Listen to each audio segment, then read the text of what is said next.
Hello! Hi!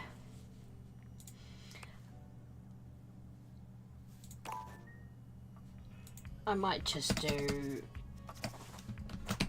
Lise. And she, her. Yeah, there we go. An employee application. Okay.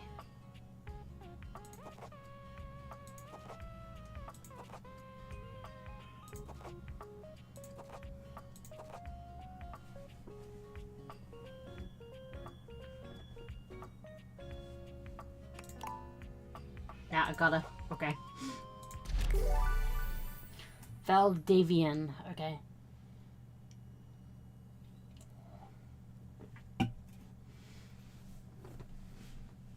Congratulations. Your degree in customer service has rewarded you with a remote job at Valdivian, one of the foremost mega corporations of our times.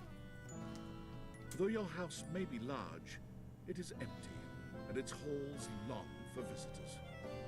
I'd love a large Sticky house. notes on your bulletin board remind you of your aims. Make enemies. Now, it's time to get to work. Find love. Get friends. Make enemies? What about if it's enemies to lovers? Start your job at your computer. Okay. Can I date my computer? I don't know what's going on. Oh, hello. Valdivianites! Happy Tuesday from your favorite Chief Executive Officer, David Most. As you know, every day here at Valdivian is a reason to celebrate, as stipulated in your employment contract. Today, however, is extra monumental, as it's the first official day of our new hire. Please join me in giving her a warm welcome to our team. Out of the 30-ish job applications we didn't immediately burn, yours had the least spelling errors. You're joining us at a very exciting time, and we're all rooting for your success. As it lovingly says on the plaque above our daycare center, Valdivian, our business is family. We're so excited to have you joining ours. Coincidentally, the daycare center has been shuttered indefinitely due to the recent economic downturn. We thank our Director of Child Care Coordination, Irene Thomas, for her inspiring work. Okay. Tom. Hi there. You come highly recommended. I've heard great things about your can-do attitude. Thanks. Oh, you are so welcome. I'm Tom, your manager. But you might find it easier to think of me as a leadership principal guidance associate. I'm not Manager. from your town myself, but I have heard great nice things about that specific locale. Seems like you are a customer success strategist. Sure. That's wonderful. You should be proud. Sure. Customers deserve success, and in a strategic way. What could be better? Okay, champ. I'll let you get to it. Sam. You there? There she is. World's best friend. Oh god, don't start. I know you must be bored. Emily Axford. Just keep that customer service robot voice on at all times. Oh, easy. And no matter how mad Been you there. get, never give it back to them. And remember, I might have set you up for this job, but you got it because you deserve it. You literally have a degree in customer service. Is that a degree you can get? That's right! Oh geez, here comes my manager. I gotta get back to work. Good luck, okay? You got this. Okay, okay. You have new tasks. Okay, sewing I have machine. a broken sewing machine. Okay. What seems to be the problem? Oh, I don't know. It stopped sewing a couple of years ago. I'm sorry to hear that. Can I get a refund, though? Sure. Hello, I purchased this book and I'm extremely angry about it. Is there a manager I can speak to? Thank you. Valdivianites! Salutations from the chatbot that has replaced your CEO, David Most. Just kidding. CEO is an extremely important position, and there is no way a computer could ever replicate the ingenuity, expertise, and warmth I utilize daily to bring leadership to our team and value to our shareholders. Humanity is absolutely integral to the transformative work we do here at Valdivian, and I will defend the essential importance of human contributions in every single aspect of this company. Excluding, of course, the following departments: sales, marketing, finance, legal, operations, public relations, communications, product, research and development, customer service, facilities, janitorial, and, of course, human resources. So all of If them. your department has been affected, however, do not fear. Your new Val 9000 AI assistant isn't here to replace you. It's merely a useful tool to help you determine if your job is obsolete. Speaking of, please join me in bidding a fond Valdivian farewell to Glenn Bernard and the amazing artificial intelligence team that built the Val 9000. While the Val 9000 has unfortunately determined your incredible skills would be better utilized elsewhere, your contributions to our shareholders won't soon be forgotten. Great. Let's do these. I ordered this couch, but it popped it on my kitchen is all white and covered with wet stuff. I'm sorry to hear Okay. that. Sure. I blew it up and sat on it, and then it popped. So your kitchen is wet? Yeah. Were you using this couch in the kitchen? Oh, yeah. That's the best place for watching TV while fixing my knife. If you use knives near the couch, that will void the warranty. Why don't they ever tell you this? I'm sorry to hear Okay, about bye. your loss. I Okay. am a science teacher, Pronto Palace High School, Go Harridans, and I ordered this as part of a series in which I give students an element to take care of to learn how to be a good parent. Right. This is not cobalt. It did not respond to normal cobalt stimuli. What should it do normally? Well, normal cobalt is ferromagnetic. This is paramagnetic. I don't know what it means. Yes, of course. I have my credentials and have tested top 50% in the country. Meaning? Ah. Hello, my name is Emmanuel, and I have counted precisely 480 paper clips in this box. I would like a refund promptly. Thank you. You counted every single one? Yes, every single one. It's wild. You are the one who is wild to continue this line of inquiry. Your company is the one who is wild to continue blatantly selling incorrectly labeled goods. Refund. Okay. Yeah. Thank you for noticing. Have a happy day to you and your soul. Hey, Tom. Damn. Got a Hi. quick minute? Sure thing, Tom. Oh, knew you were always good for a quick minute. The thing is, Just pass. Valdivian has done some really intensive research. And it looks like Val 9000, the latest iterative AI tech, is going to be taking over your job for the foreseeable This future. shit's too real. Should we as a species be concerned about this? I don't think so. I do. So I guess we don't necessarily need you around anymore, but we can't exactly let you go without cause.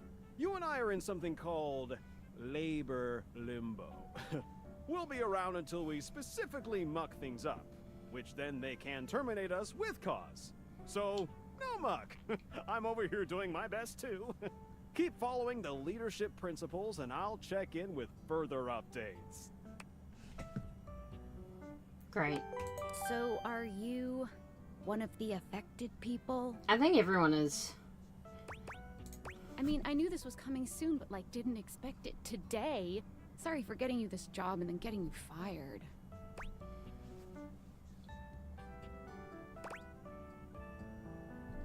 Oh yeah? That kind of makes sense. In a completely twisted way, of course. Well, they're gonna lock you out of here on your computer, so we can't talk here anymore. Are you on Discord? Yeah. Well, you do now. We should talk there more. Who knows who's listening to us here? Talk to you later.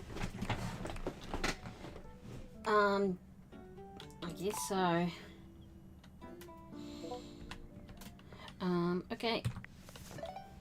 Discord. Tinfoil hat. Hello. Okay, here goes nothing. Who are you? Well, that's not important. It is. Think of me as a friendly yet anonymous hacker. Any second now, you will receive a delivery via drone to your front door. Tell absolutely no one it is in your possession. I will return with further instructions when the time is right. Why? Well, not now.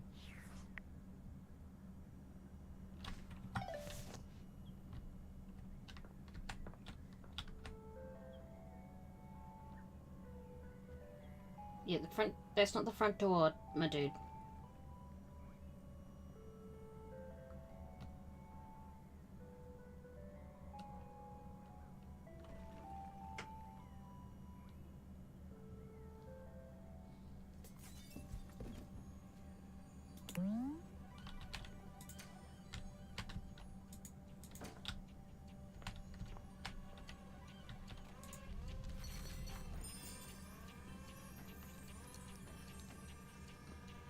You broke my door!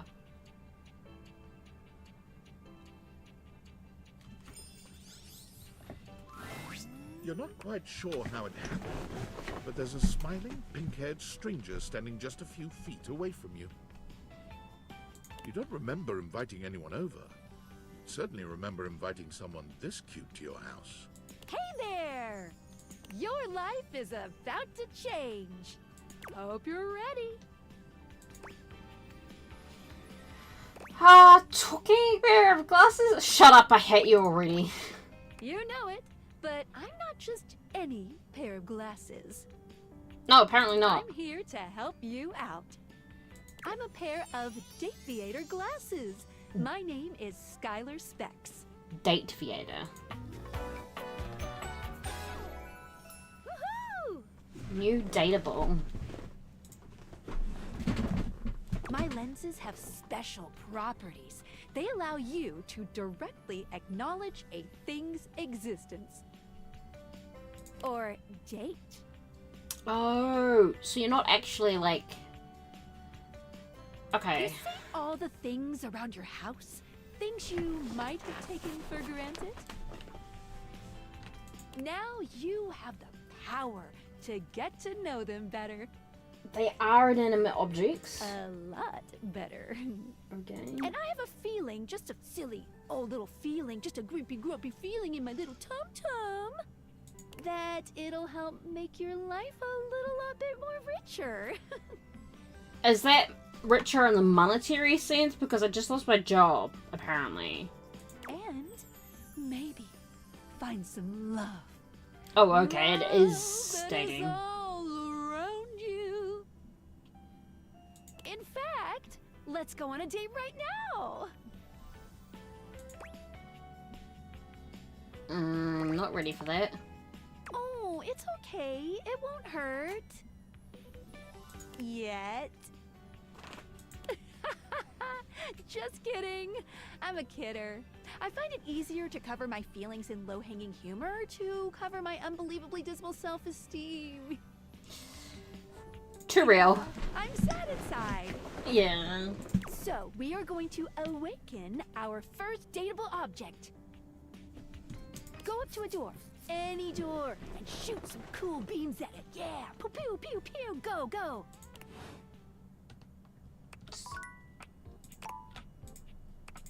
So I could go to this door, but then I could also... Can I date that door? Or that door? Or that door?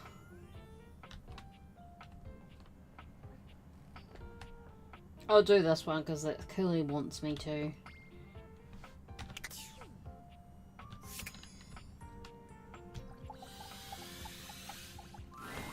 You're still standing in your house, but the unbelievable amount of bouncer energy radiating from the tall stranger who's just appeared in front of you would have you believe you're standing outside of a club.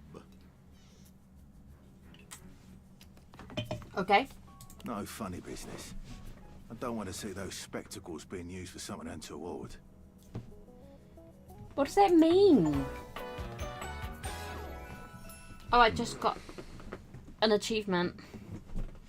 Dorian.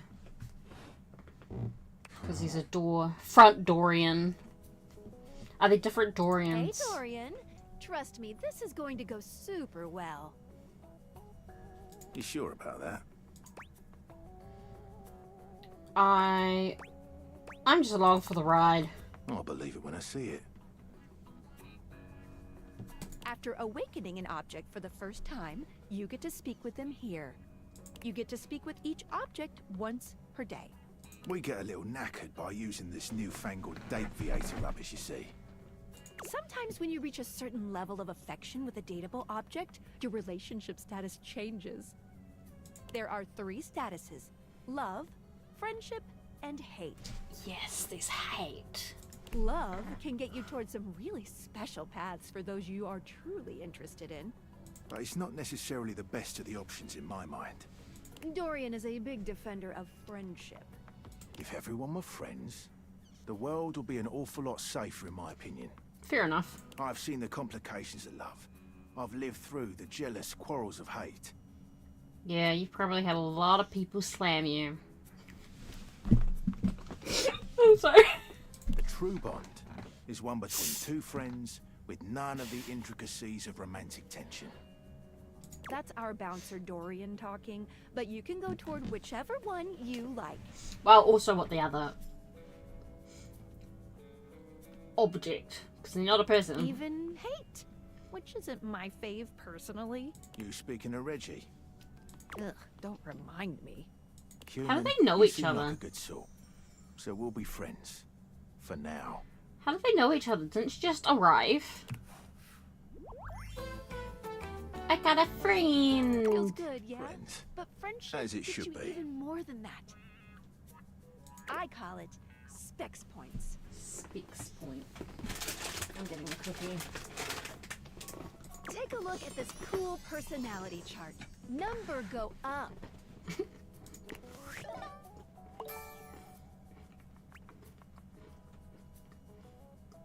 Charm. I'm dull. Your parents love you, they just don't like you very much. Cool. Empathy.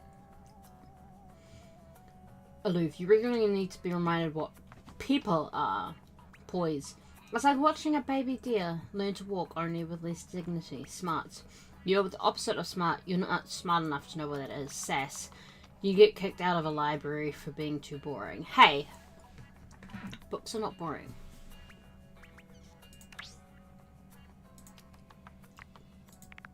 Each dateable object has points to give whenever you achieve an official relationship status with them.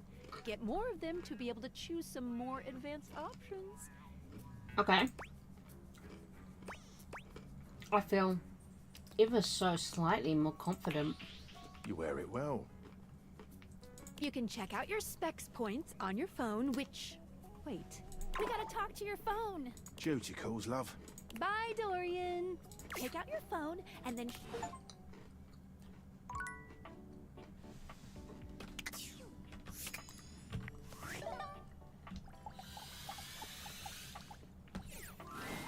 A beautiful stranger with a dazzling smile Hello. appears in front of you, shooting you a knowing wink. She turns that megawatt. She knows smile about the your way, fanfic I read. and it feels like the sun is shining only on you. Hey there! Ooh, I like it much better up here where I can see your face. Whoa, what just happened? Your life just got a whole lot better. And that's what. Of course, to really enjoy it, you're gonna need someone to show you how things work. Okay. Hello! Phoenicia. Hey there! Oh, you must be Skylar. Glad we've got the human on board with the latest tech from Valdivian. Alright, so these specs are made by the company that just fired me, but some hacker gave them to me. Sure. I've been doing a little tutorial with her about how things work. Oh, Oh, well, my sweet human. Lucky for you, I've got a gap in my schedule and a soft spot for that lost puppy look.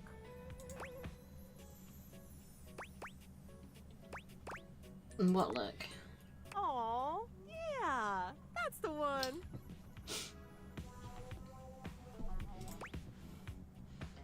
This is just my face. And it's a lovely one.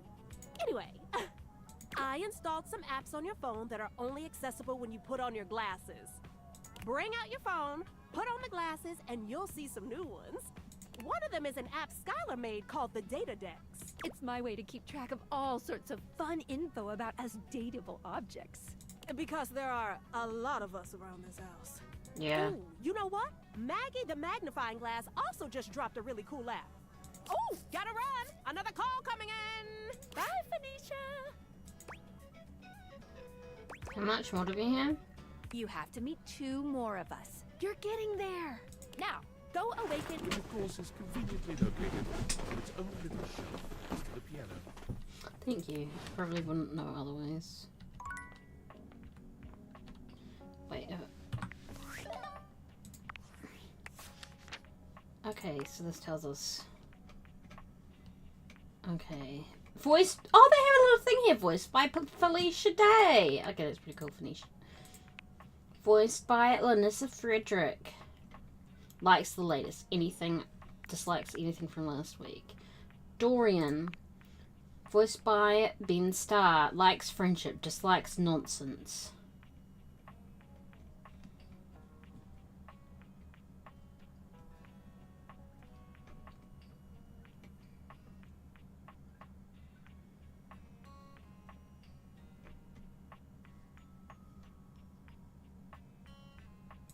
$17.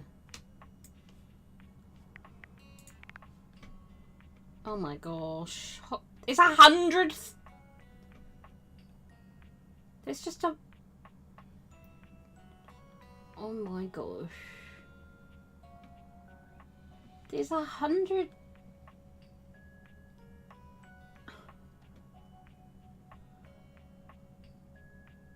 That silhouette looks like freaking Percy to Rolo.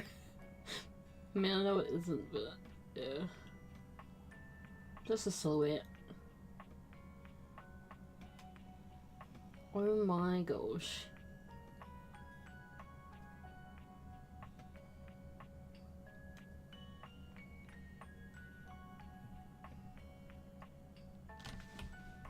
Okay.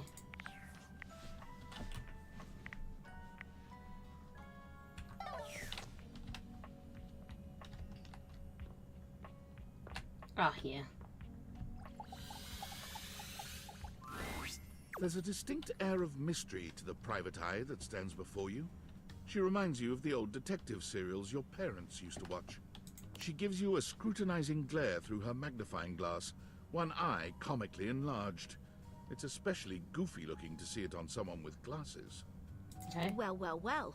What have we here? Aha!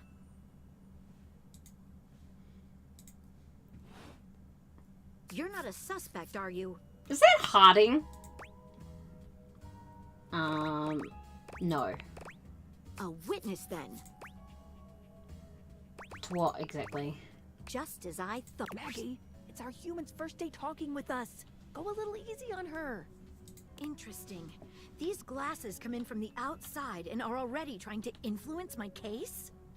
Trust me, this human has a lot of potential to make this house a better place. I'll do my best, but no guarantees. Truthful. Regardless. Just definitely As you Harding. are the human, I should give you a way to track down all the suspects yourself to keep you on my side, hopefully. I call this feature Rumors. It's installed on your phone. Ooh, that tickles. Unlike Skylar's Data Dex that gives you the lowdown on those you've already met, Rumors tracks clues you've been given to locate all the pesky, hidden objects that are tricky to find. Okay, I mean, apparently these are hundreds, so... It's good for rounding up suspects, tracking down evidence, and getting a sense of the household scuttlebutt. Cool. It'll be tough, but worth it. The more you find, the better your specs will be. Take a look at rumors in your phone. It'll help you find your way to your last dateable for today. Good luck, Gumshoe. It's getting late. Who should be the last one we talk to before I run out of charges? Oh, check out that rumor. Okay.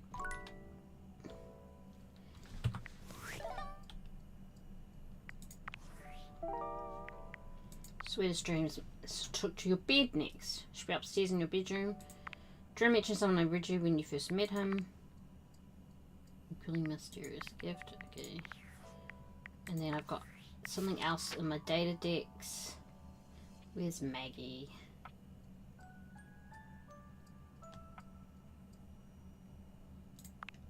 Ellie Hillis. You met Maggie.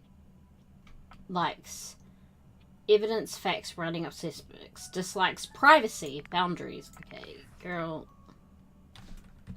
Okay, so back up to my bed then. Oh my gosh, wait, I could... Okay, I'm going to try the stairs then. I can't believe I can choose the stairs. Standing here in your bedroom, you're struck by the realization that it's been entirely too long since you had anyone near your bed who wasn't... Hello? What? You're not comfy. How strange then, that the beauty standing before you feels so familiar, even though you're certain you've never seen her in your life. She's some comfortable looking pillows, huh? A soft body and softer facial features that seem to invite one closer subconsciously. She's positively enchanting. Yeah. Hey there, stranger. Oh my god. What a lip bite! Why do I feel like I know you? Because you do. I'm Betty, and I'm your bed.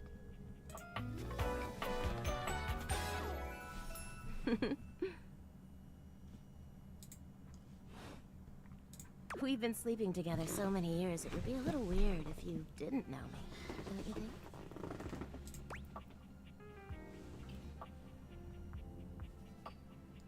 I've been alone for a lot longer than I'd like to admit. I've been sleeping with a beautiful woman and I didn't know it. I feel like I definitely remember sleeping with someone as pretty as you. A beautiful bed, anyway. It's a shame for someone as cute as you to be alone for so long, isn't it? Will you be bringing someone back here anytime soon? I haven't been alone by choice. Don't you worry. What is going on? I have a strong feeling that'll be changing soon. Oh, by the way, Skylar told me everything. But don't you worry, I might be here now, but you can still sleep in your bed just like you always do. You can choose to talk to me or not, but I do hope you'll come talk to me. It'd be nice to finally get to know each other. I'd love to know you on a more intimate level. Oh, but I already know you intimately. But I suppose it wouldn't hurt to know more, would it? Well, anyway, I'll be here. See you tonight. It's a date. I can't wait. Sorry, I'm late. I took a look at rumors and got caught up in some real head scratchers. We can talk about it later. For now, let's go to sleep. Today, I kept you on a tight schedule, but tomorrow is a brand new day, and you can truly experience your new powers to your heart's content. Okay. Oh, hitting the hay already? Come get comfortable then. Jesus. Good night. See you tomorrow.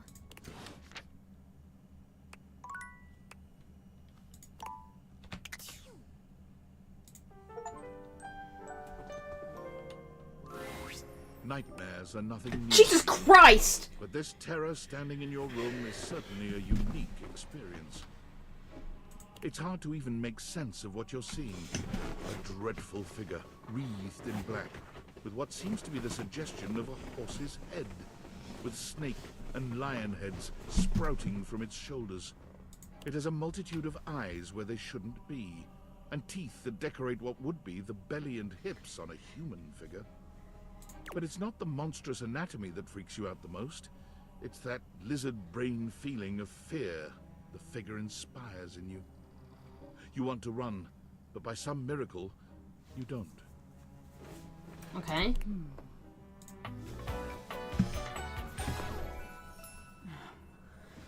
Cool. Nightmare.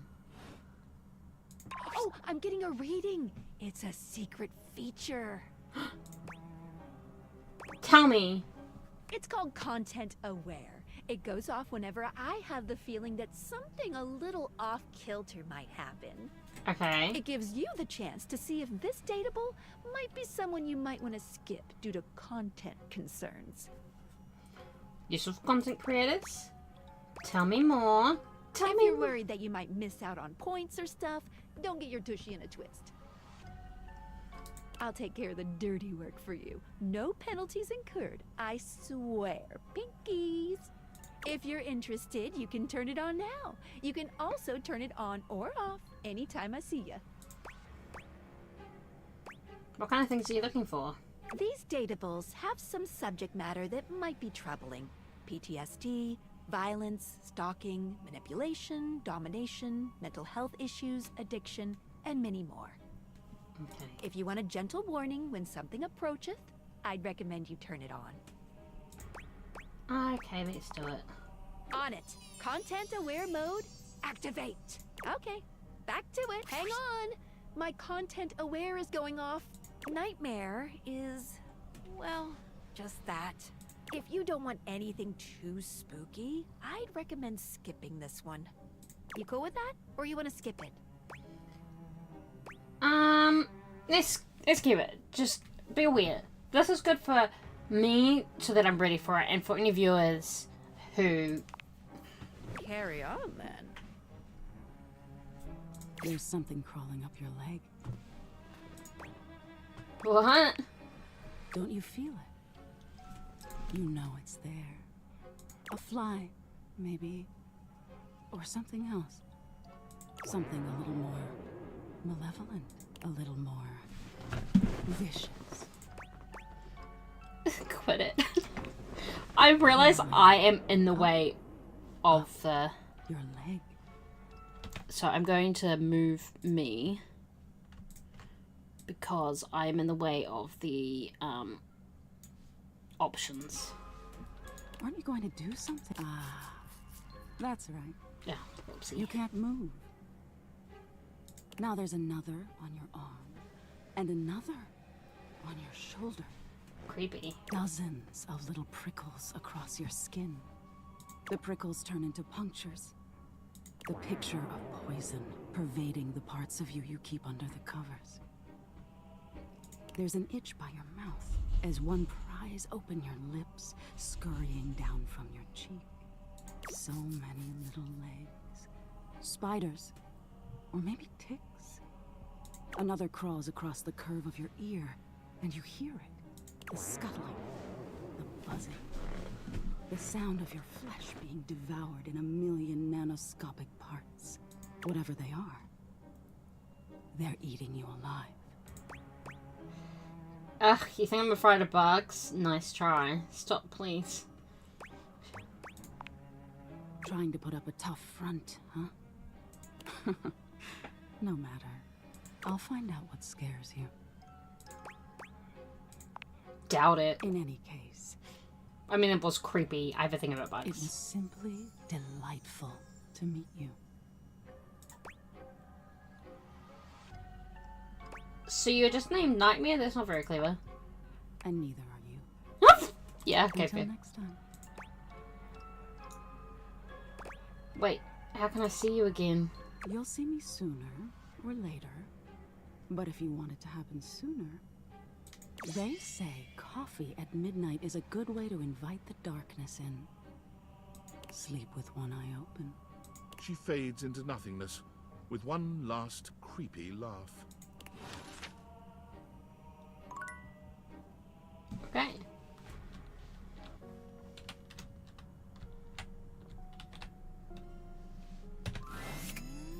morning. Are you maybe finally find some love? Sure.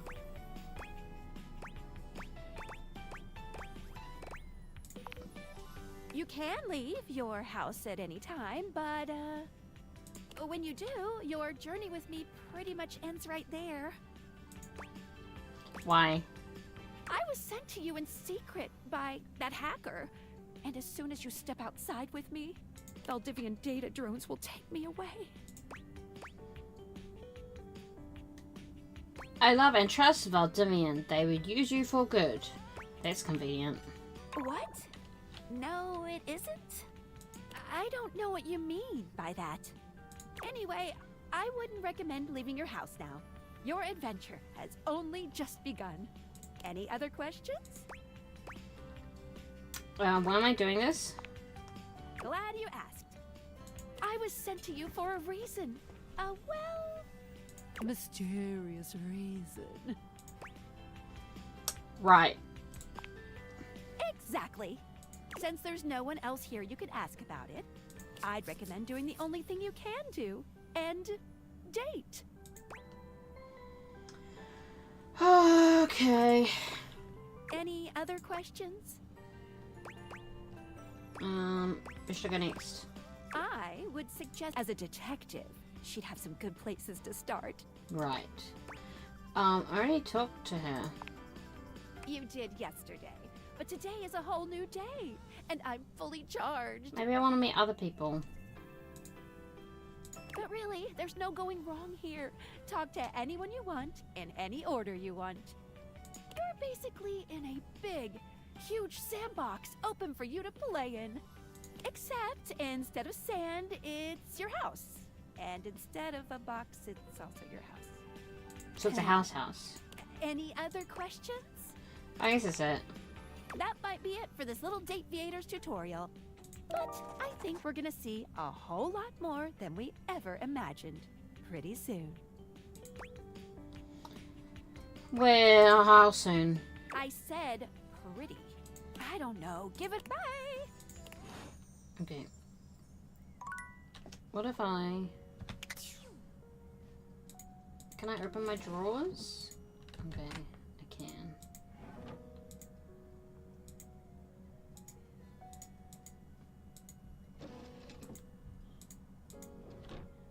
Come in my cupboard. Hello. I'm just kind of having a look-see around. See what I can...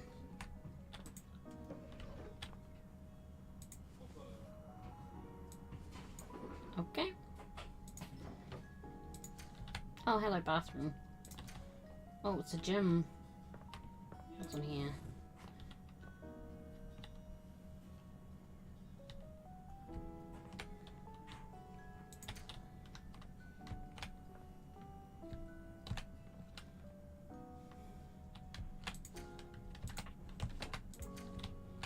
Okay.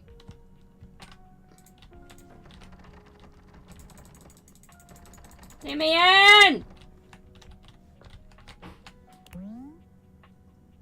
Okay.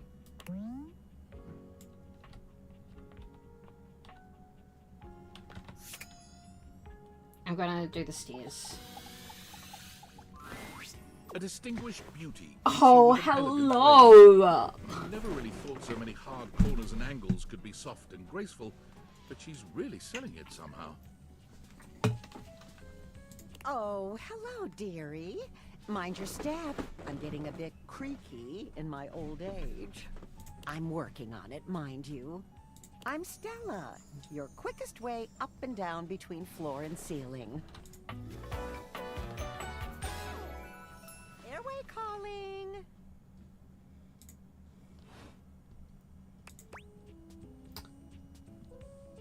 I don't mind the creek. Feels homey. Well, aren't you a sweet summer thing? I appreciate the sentiment. Oh, gosh. Still, one step at a time, all right? Just in case. And step and step and step and step. At least, that's what they say. That's a lot of steps. Just take it step by step. By step. Maybe take some smaller steps. Oh, but you've got to dream big, you know? Hustle, I believe is the word. Hustle for what? Self-sufficiency. Okay. See? Well... Stella looks everywhere but at you, trying and failing to find the words. Eventually she sighs, plucking up the courage from somewhere within her. Truth be told, I'm starting a business.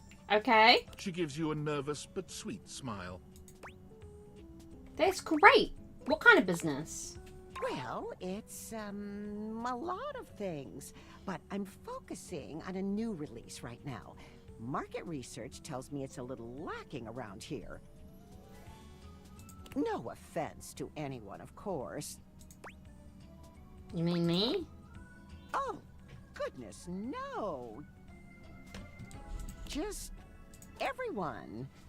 In general. I imagine there'll be high demand. At least that's what the booklet says.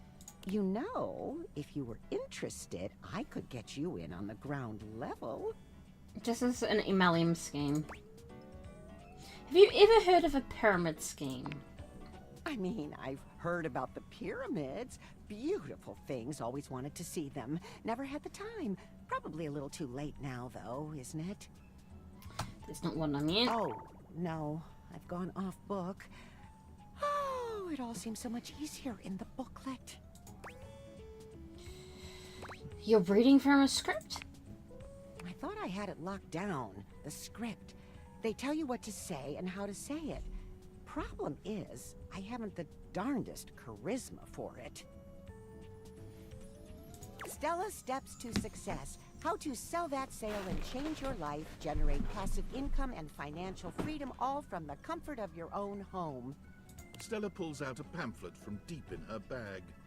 I memorized that part at least. Looks like someone just scrawled your name in front of some boilerplate text. I think you're being scammed, Stella. Well, let's not get too dramatic. It's hard work, sure, but isn't anything? They even tell you that. Step 37. Not everyone will make it, but drive and passion are the fuel that fans the flame. Patience is a virtue, and success is for the virtuous. Doesn't that make you want to get to work? Does it make you want to get to work? Yes, actually, it does. Make something of myself. Oh, I really have gone off track now, haven't I? Booklet or not, this is a mess. Look, dearie, I'm so sorry to ask, but could you come by again someday soon? Give me another shot. I'm still working on my nerves. And there are really a lot of fancy words to learn. I'll throw in a free sample. Gotta get rid of them somehow. Oh. I'd rather not take part in a glorified scam. Well, it's not... I don't think. Yes, of course, dearie.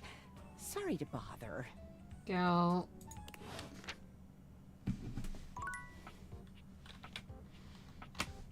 Alright.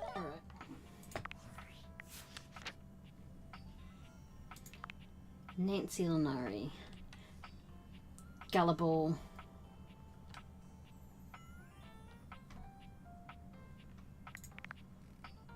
Okay, where is this nightmare?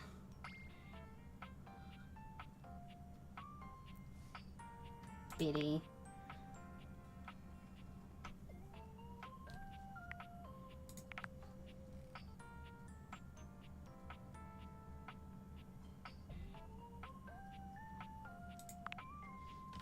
Erica Luttrell. Intense fixations on gruesome details. Daybreak.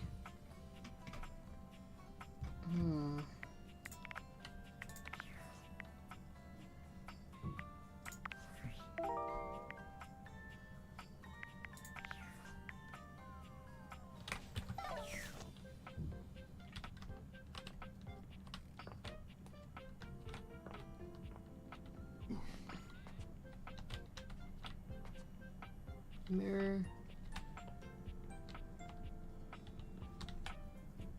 Just like, can I do the boat? No, okay.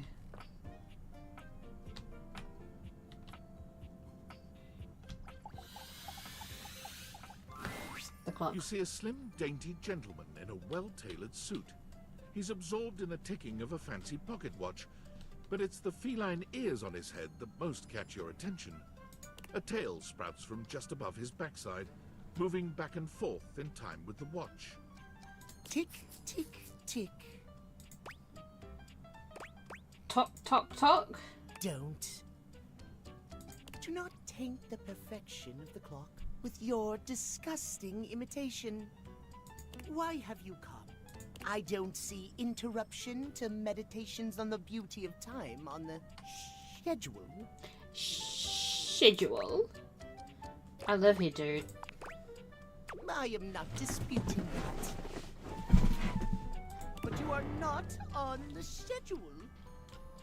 Do you understand? Perhaps you do not know this, as so few are as attuned to time as I am. Okay. But punctuality is of the utmost importance. So Okay. if you wish to speak to me, you must make an appointment. Are you some kind of VIP or something? If VIP stands for very intelligent and punctual, then yes, I am. Okay.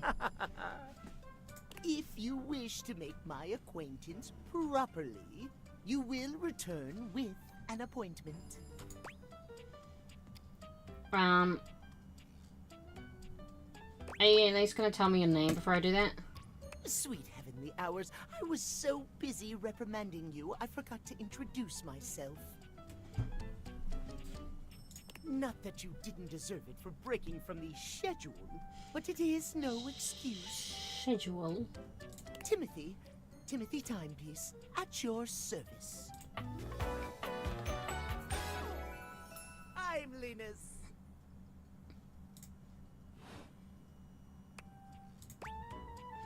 Guess that explains their obsession with time. It most certainly does not. It does. We should all be obsessed with the beauty and perfection of time. The safety of it, really. As long as one abides by the schedule, nothing can be out of place. Okay. You will abide by the schedule, won't you? Of course. Excellent. I thank you. Oh, hi. I will see you at noon sharp, and we can speak then. It is noon. Do not be early. Do not be late, and do not try to see me at another time. If you do, catastrophe. Untimeliness. See you then, and not a moment before. Okay.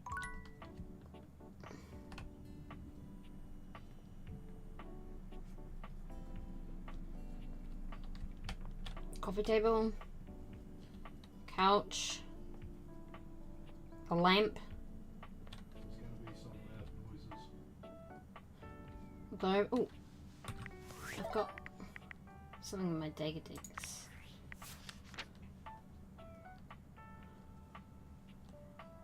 Timothy Bryce Papenbrook.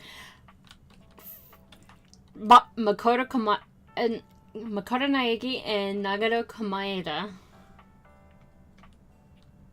He doesn't like cats. He doesn't like cats.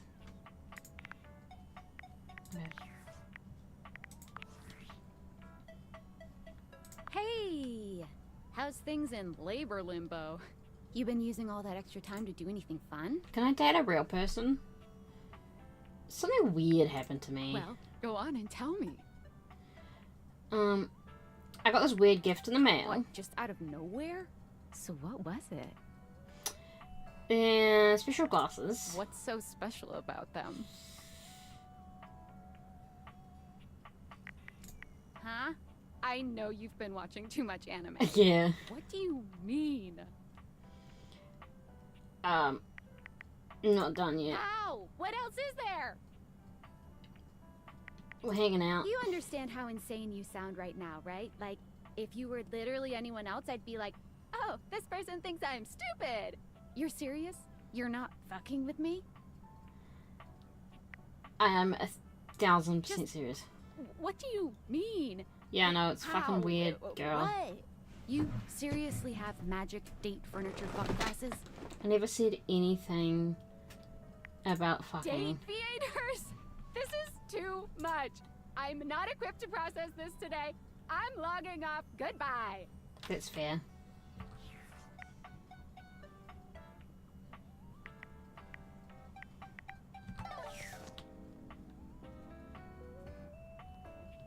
I could go for the back door.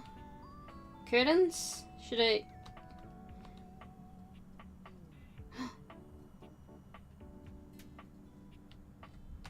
The fridge? I do love a fridge. Oh, there's a bathroom.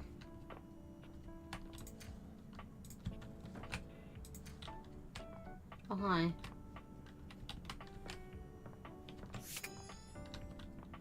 The computer, it is my favorite spot. A tattooed, bespectacled nerd regards you with a friendly smile. Their kind face is illuminated by the soft glow of multiple screens and the RGB lights in their clothes and wheelchair. Oh, hey there! It's you! I mean, of course it's you. Who else would it be, right? A marmoset possessing the power of human speech. Haha, very humorous. But I know you're joking, as no one else has my password. So if it was anyone else besides you, I'd be pretty concerned. Actually, just to be 100% sure, what is my password anyway? Password. Honestly, that's an objectively terrible password. Yeah. Possibly the worst password chosen by anyone ever. Whatever possessed you to choose something so inane? So I don't put a lot of thought into these things. Yes, that is extremely evident. Regardless, we really ought to discuss coming up with something a lot more secure. It's a dangerous world out there. Sure. Phishing attacks, malware infections, MITM attacks. Sure. Hackers are more sophisticated than ever before. Yeah. More sophisticated than in 1995 cinematic masterpiece Hackermans. Exponentially more sophisticated. And I've got a lot of highly sensitive information inside me, you know. Your highly sensitive information. Really? Like what? All your financial accounts, your saved games, questionable websites you visited and forgot to clear your cache afterwards. Archive of our own is not questionable. Oh, and 100 terabytes of extremely embarrassing self-insert fanfic. Excuse me. I might write fanfic, but I do not write self-insert fanfic.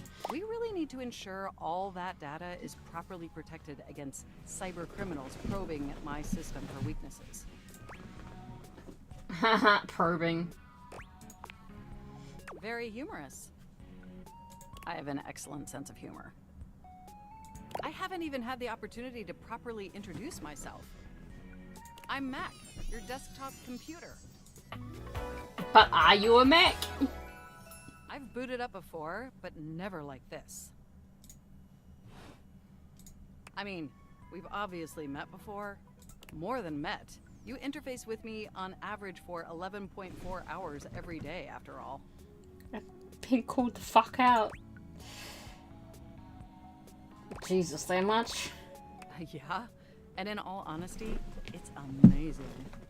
Okay. There's no one I'd rather have interfacing with my operating system for 11.4 hours daily. 14.6 hours on the weekends. The way you organize your folder structure follows such a logical hierarchy. Thank you. Glad someone finally noticed. I notice every tender keystroke. But can I be honest about something? I probably can't. Please. I just want to express how enthusiastic I am that we're interfacing like this now. Okay. Accessing each other's software in this new symmetrical way. Okay. I love it too. Oh, I'm ever so delighted that our feelings are reciprocal. And there is so much extensive data about myself I want to share. Okay.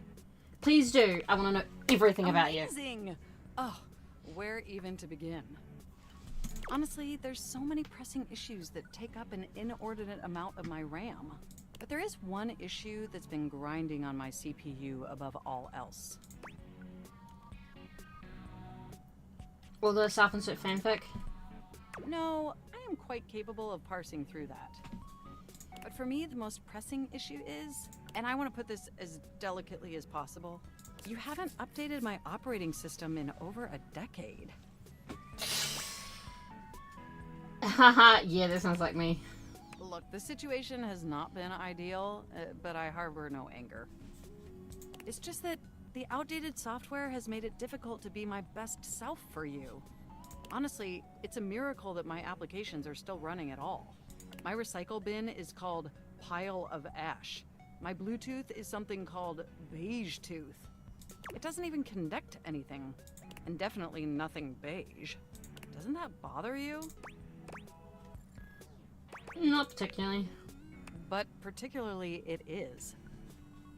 And did you know that there's been a dozen operating system iterations since you last updated? Dude, how are you still operating if it's been a decade?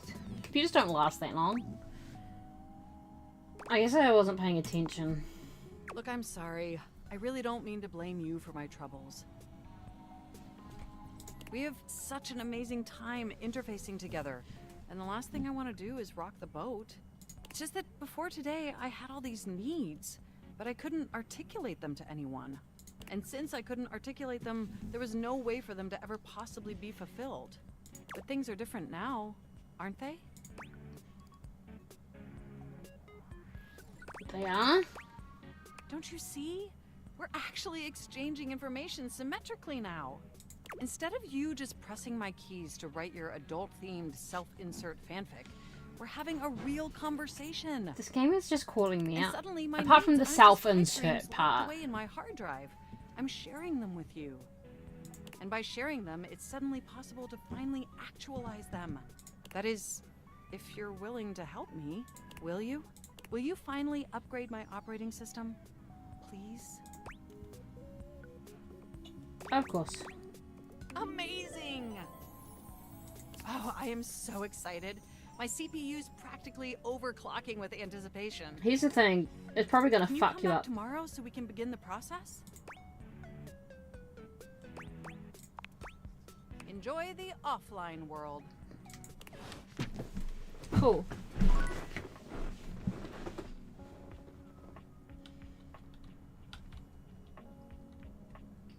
Echo the chair? No.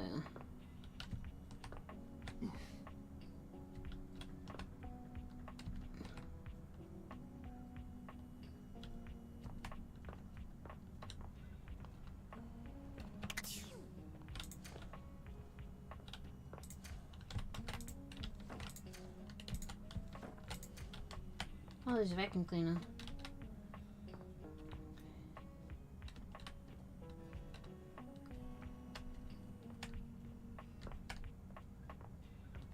I'm just having a look, see what's around.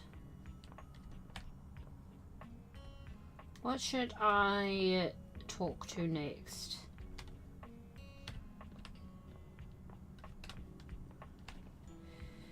Oh, hello.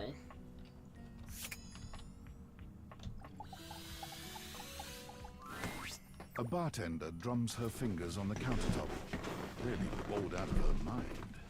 Her long red-orange hair is pulled back into a ponytail that flows down her back, like the drinks she pours so expertly.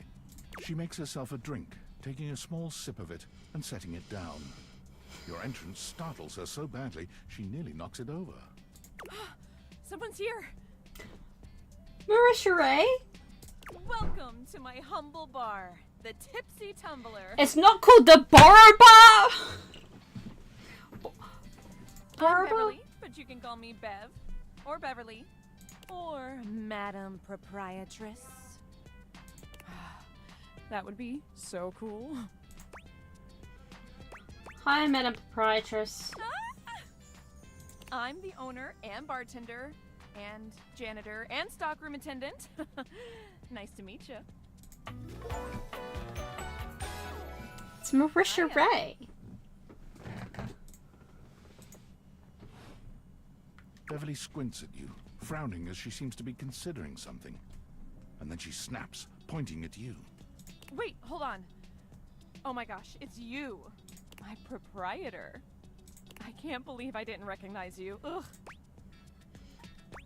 Me? Yes, you? Who else so charitably bought this adorable mini bar for me so I could set up my dream bar? I owe you a huge debt. You have free drinks for life here. Welcome to the reopening of the Tipsy Tumbler. The barber.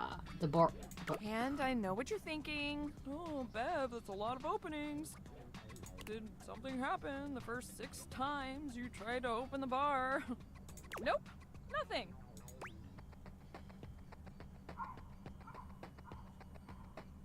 Well, then why have you? It's because nothing happened. Not a single customer came. Total ghost town. Each time. I've lost an alarming amount of sleep trying to figure it out. So please don't leave. You are literally my first customer in ever. Every time I thought you were finally going to invite people over, I'd polish the place up and prepare to be the best host I can be. But then each time you chicken out and spend yet another weekend all alone. Yeah, okay. I mean, why did you get a mini bar if you weren't going to invite guests over? I like making drinks for myself because I like drinking a lot. I thought buying a mini bar and all the mixing accessories would motivate me to finally invite someone over. But that's... okay. It's all water under the bridge. You'll have to talk to River if you want that. Anyway, that's enough babbling for me. So take a seat and let me fix you something already. Please, let me fix you something. First and foremost, am I making you a cocktail or a mocktail? Mocktails are the non-alcoholic versions of a cocktail. Just as fun and delicious, but without the burn. Or the drunk part, obviously. Cocktail. Excellent. So, what'll it be? Mojito. Ooh, so minty and fresh. It's kind of like brushing your teeth at the bar. That sounded more appealing in my head. Coming right up.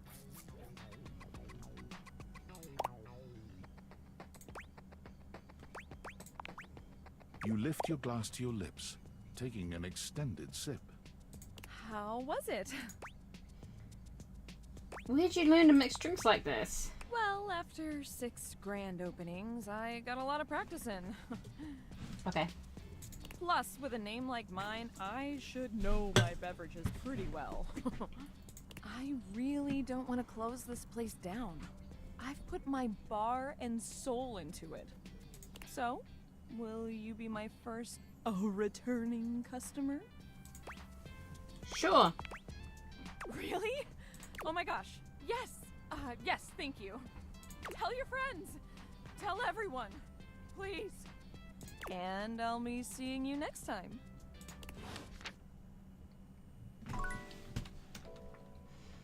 Alright. Sank. Coffee.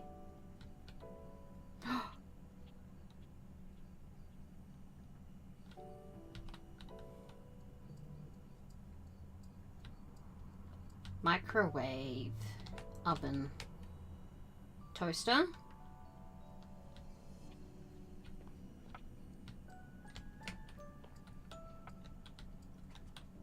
Whatever the heck that is. Fruit bowl? The first word that comes to mind as you evaluate the strange figure standing before you is delicious. You don't even intend to be salacious, it's just he looks edible. Okay. His long blonde hair calls to mind ramen noodles. It's gonna be me. A culinary journey around the globe. He looks downright mouth-watering, but you're not sure the feeling is mutual. His expression suggests he's less than impressed with you. Good evening. Do have a seat. I'll be with you in just a minute. Looks like you're really enjoying that glass of wine. Glass of wine? Surely you can do better than that. This fine white has a light body and is rather dry. It's quite acidic. I can virtually taste its origins in the eastern Loire Valley. Dare I guess just outside Chavagnol? And as its taste matures on my tongue, I detect notes of honeydew, grapefruit, and peach. Okay. And a certain minerality. Flint. Gray salt.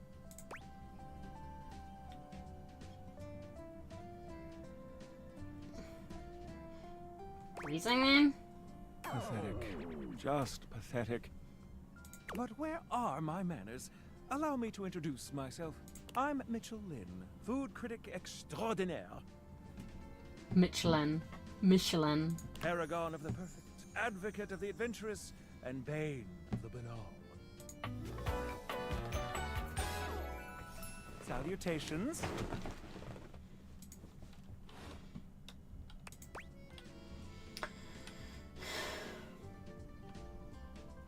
You just really like food then, huh? Like it. I live for it. And not just food, but the whole of the experience. The ambiance, that interplay of sound, sight, and sin that whets the appetite and inspires the mind. The art of service, be it subtle theater, delightful formality, or downright brutish charm. And of course the meal itself. From the minutiae of the menu to the presentation on the plate and the very titillation of the tongue. Dining in all its forms is the blood that flows in my veins. Listen, I'm afraid you've caught me in a bit of a hurry. 3 new spots have just opened up around the house. I'm eager to give them a try and see if they measure up to my exacting standards. Say, how would you like to accompany me? Sure. Brilliant. So, where should we go? There's a new Hawaiian fusion place in the living room. Daisuke's sushi spot in the dining room is supposed to be pretty swanky. Freddy Yeti has an ice cream joint in the kitchen that's worth checking out. This is sushi. Mitchell leads you to the dining room. He seems excited, or about as excited as a critic like Mitchell can be about a new place. I've heard only good things about Daisuke's place so far. Let's hope it lives up to expectation. You walk into a rather austere space, every element seemingly selected for its clean and unpretentious elegance. The counters are of raw pine, finished to a glossy luster. The walls are shoji-style screens, and the doors slide open with a soft hiss that seems engineered to bring I thought you it was just in my entirely dining into room. your sophisticated surroundings. A water feature drips delightfully in the background. You feel instantaneously relaxed and intrigued. Ah, here comes the owner now. Irashaimase. Hi. Daisuke greets you both with a warm smile. Welcome to Omakase Daisuke. I am pleased to see you both. Always nice to see you, Daisuke. It's obvious you've put a lot of work into this endeavor. Thank you, Mitchell. I have only done what anyone would in my place. The dishware deserves no less than maximum effort. I hope the decor and ambiance please you. My mind isn't quite made up yet. I think it's exquisite. You do? Seems rather dull to me. Understated, you say? Let me take a closer look. Everything has been selected and arranged in order to draw one's full attention to the sushi. Why, you're absolutely right. I thought at first it was lazy and weak decor. Lazy and weak? Mitchell continues on, as though he's not heard Daisuke. But look around you. Look around, look around! Perfectly clean, lighting muted but warm. This wood shows the signs of a master carpenter. These chairs have been selected with painstaking care. And as I listen, I detect the subtle dripping of water from a waterfall pond. That is only Sinclair's chronic drip. But I thank you all the same. I feel almost as if I've been transported to the Tsukibayashi Jiro. Delightful, simply delightful. Let's move on to your speciality, Daisuke. What are we to make of the settings? Before we begin, I am obligated to tell you that Scandalabra's stories about the silver are damaging lies and not to be believed. Okay. Believe the Scandalabra? I'd sooner let Sinclair process an insurance claim for me. I'm glad we are all in agreement there. I don't know who they're talking about. Let's have a look. We appear to be missing chopsticks.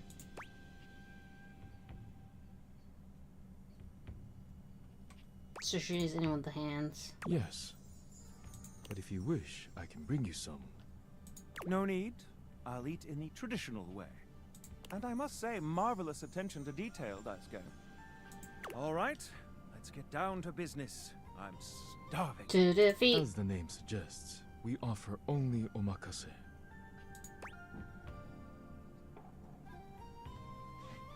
Great, no need to order. I can't wait to see what's in store for us. Okay, now, when the first course comes, let's... Give ourselves a minute or so to appreciate its beauty. Sushi must be eaten right away, within the first 10 seconds. Here you are. Please enjoy. Daisuke places a dish before you containing what must be the most hideous, clumsy nigiri you've ever seen in your life. The fish is misshapen, and the rice seems to be falling apart. What are we looking at, Daisuke? Is it not obvious? This is eel. I see. Ooh, man, why did it have to be you? Glad to know your take. I'll present my own opinions in the review. Now that we've eaten, I think it's time to go. Okie dokie.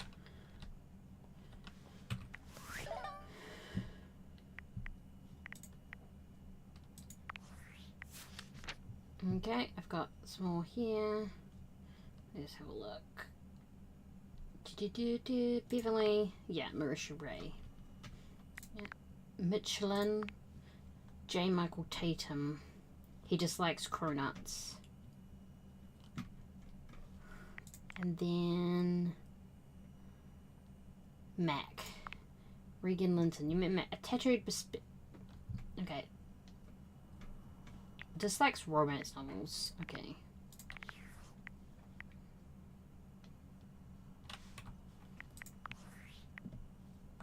Valdivianites!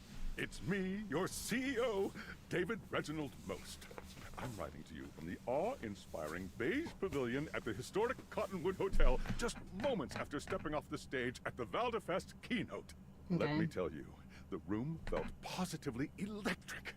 And not just because of the incredibly dangerous grounding issues we discovered in the speaker system. No, tonight, our consumers, employees, and shareholders were absolutely buzzing at the launch of Valdivian's newest initiative. Bigger than the self-driving stroller. More revolutionary than Peninsula.com. Tonight, we unveiled to the world our strategic partnership with the U.S. government's Department of Overseas Violence. While the specifics of this groundbreaking collaboration remain on a need-to-know basis, I'm looking at you, Erwin, in product development. We are confident this partnership between the world's most exciting corporation and the most deadly military on Earth will absolutely thrill, inspire, and delight Valdivian superfans. I really hate the how world real over. this is. For everyone who helped produce, or even just attended this year's keynote, please find me at the after party so I can thank you personally. I'll be parked all night next to the Virgin Mojito Bar, between the fax machine and the crawfish buffet. Semper Fi! Okay. Can I just drink some coffee?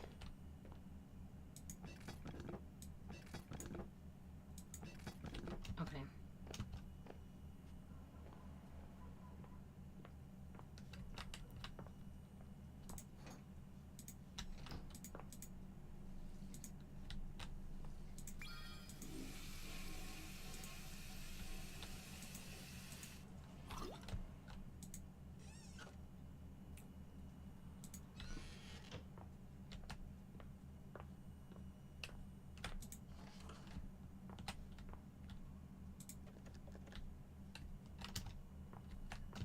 Alright, let's go.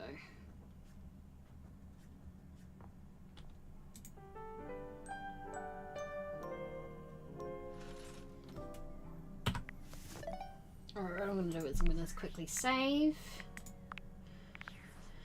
And go for a break, and then I will be back soon.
Okie dokie.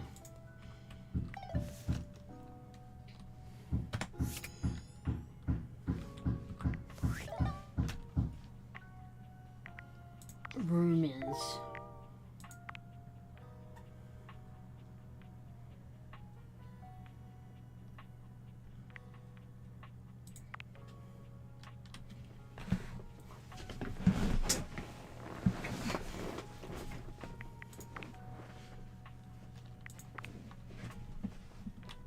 Nice fella. It's not you, it's him. Reggie, when you first met him. There is better. If you want water. He sure is from the Scandelabra.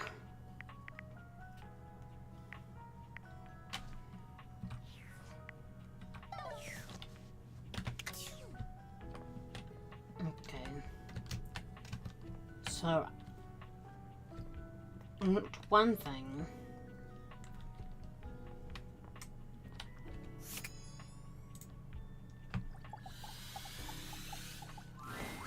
You're used to seeing mostly people-shaped objects with the Dateviators, but clearly the sink-headed figure before you is, well, not like the others. All the time in the world wouldn't be enough to comprehend whatever is going on with this guy.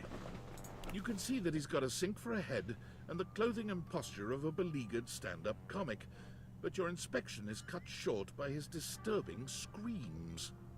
Help! Help me! Hello? Can you hear me? What's wrong? Listen closely. There isn't much time. Nothing is as it seems. What's going on? I'm not who I appear to be. No! Stop that pop-up screen! My name is not Sinclair, it's Martin! Martin Applegate. And I'm not a sink. I'm an insurance claims adjuster from Turkleman City, Florida. This is getting weird fast. Now you're catching on. Just how weird this is gonna get. Oh, weird. I like weird. Try this on for size, then. A strange creature that looks and sounds like a soapy little dog jumps up at your legs, yapping and barking. Down, Sudsy, down! Keep your bubbles to yourself, you little devil. Trey, Sudsy?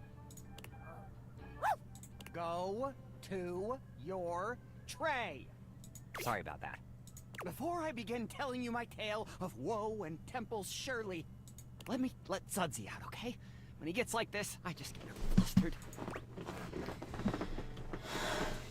Mufasa that been transformed into a sink? Yeah, pretty much. Okay, bye! Sink you next time! The fuck? Okay, so the clock guy said 12. Which is what it is, so let's do it properly now. Almost late. Almost.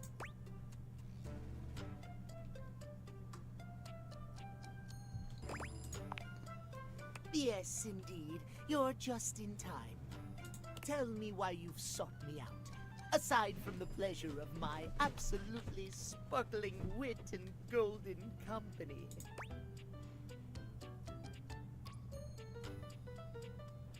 Is that not enough? Oh, well, of course it is. I am just surprised. Few in this house can appreciate my timeliness. My specialized knowledge of time and timepieces alike. I am glad to hear you are not like the others. What might we discuss then? My love life may be on hiatus, but as they say, a broken clock is right twice a day. Timothy looks at you for a few moments, clearly expecting something.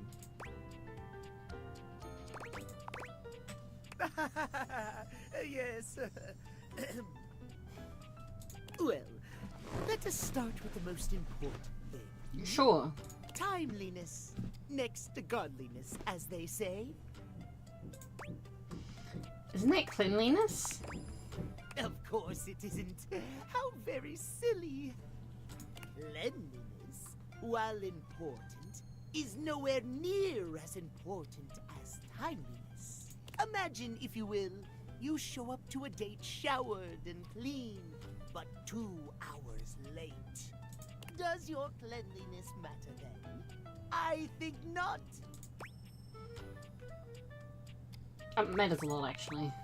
You are simply wrong, my friend. Timeliness above all else. Okay. Timeliness! Oh dear, how me flies.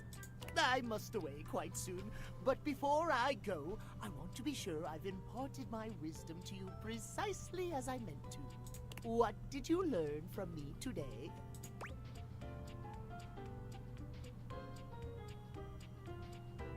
It's okay to show up to a date disgusting as long as you're on time. Timeliness! I really want to say this first one. Well, you're half right, I suppose. Just remember, there is always time for timeliness. Now leave me. I've run out of time for this conversation. If you wish to speak again, find me at 3 p.m. Okay. Precisely at 3 in the afternoon. Farewell.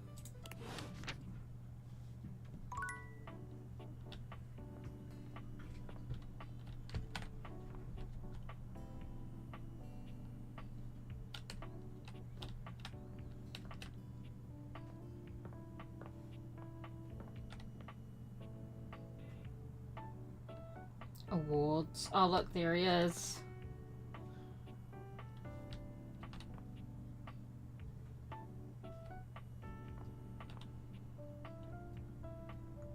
Let's go with this door. Would you like to go for a walk? Because you're a walk-in closet. You catch my meaning well. You could do all sorts of things inside me here. Practically my own little room. Spread your arms this way and that, jump up and down, sit and have a spot of tea. Sounds like fun. Oh, it's right fun, innit? I've been thinking of upgrading this to a real room in the house. I don't have the proper permits, also on my door. Goodbye. Bye. That was fun. Okay, tab.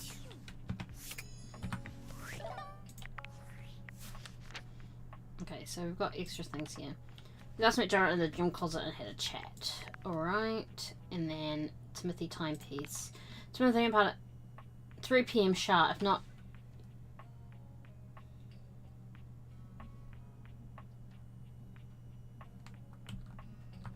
Okay. Yeah, I believe the rumors was like the couch is some. I mean, obviously, so. I do love a good couch.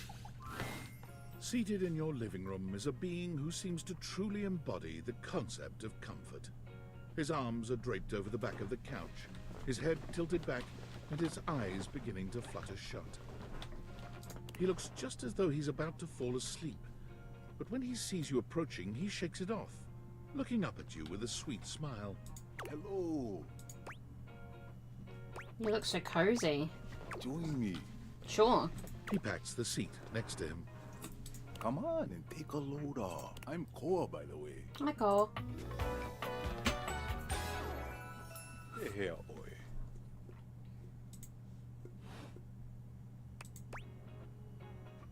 A pleasure. Hey, thanks.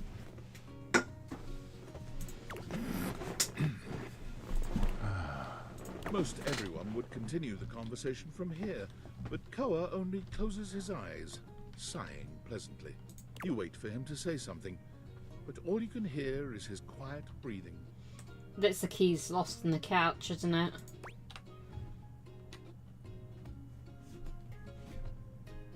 Did you want to be alone?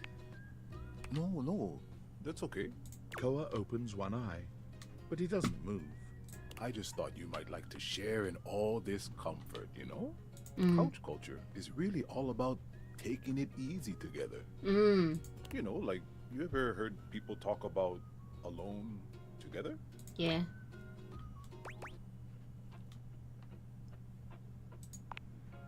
Right on. You get it then. I wish more people understood the beauty of alone together. Not Cerebot is on it. It's on the case. Great, thanks, Cerebot.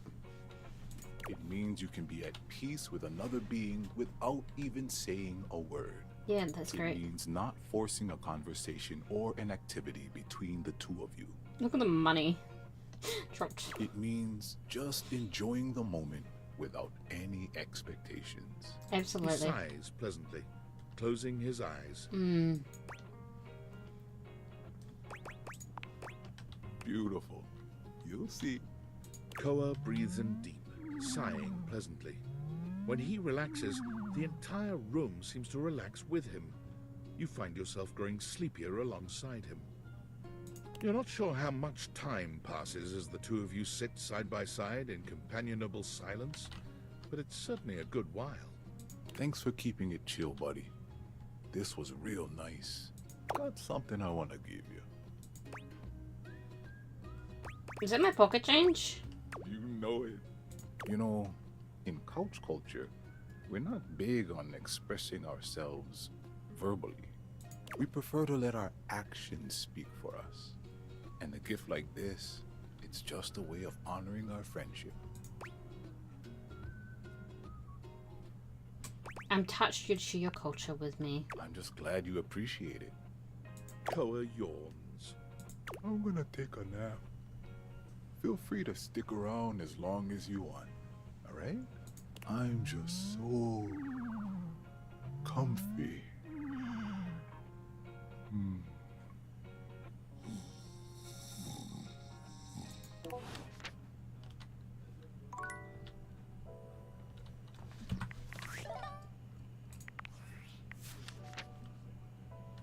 Alright, let's look. Koa. Chiller than chill, Koa. Voiced by Moses Goods. Big guy, okay, he likes peace, quiet, owning and operating a fusion restaurant. Dislikes being a downer. Alright, what's on Discord? Impressive news out of Valfest. Really too bad that particular partnership is about to hit a rough patch. But then David's never been great at partnerships. Okay. I see you've had the opportunity to test out the prototype. You can see me? I have remote access. Allows me to analyze the back-end system data. What'd you think? That I just hand over absolute control of a device this powerful? Whoa. Chill out. I'm sorry, that was rash. I'm enormously grateful to you for concealing the prototype. And I'm sorry I dropped all this on you so unexpectedly. I know protecting it is not a responsibility you asked for. Maybe not even a responsibility you want. But I had no other choice. Every other Valdivian employee's allegiance was unknowable, except you. Why me? Because you're paid the least out of everyone. Wait, what? I can't get into that right now. Anyway, it's not safe to talk. I will return when the signal is secure. Okay.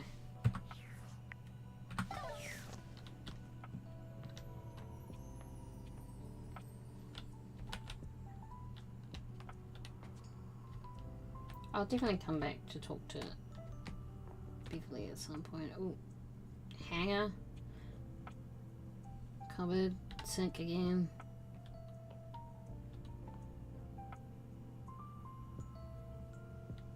Yeah, I'm gonna talk to the coffee machine. A charming barista grinds coffee in your kitchen, working so busily she doesn't even seem to notice you. You stand there for a good few minutes before she spies you, startled out of her intense focus. Oh, hi there. Welcome to Roofbox, the home of all your coffee needs. I'm Kirby, happy to help. G'day. I wasn't expecting that accent. My coffee maker? I, sure am. Here to make your day just a little bit brighter with a touch of coffee. Gosh, that never gets any less awkward to say. What can I get for you today? An affogato. Okay, no problem. One affogato? Order up. Kofi flies into action, assembling your drink order with speed and skill. Alright. Here we go. One affogato. Enjoy. Is there anything you'd like to know about the affogato? Why is it called an affogato? Well, for fun coffee, the name certainly backs it up. In Italian, they call it affogato al caffè, which literally means drowned in coffee. So, affogato means drowned. That's the way it's made after all. Drown it in espresso. That's that me espresso. Sounds like delicious drowning. Don't get lost in it. We'll see you next time.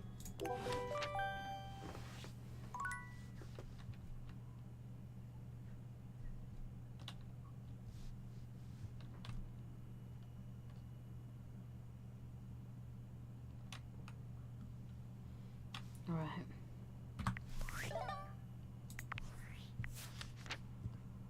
Yeah, where is it?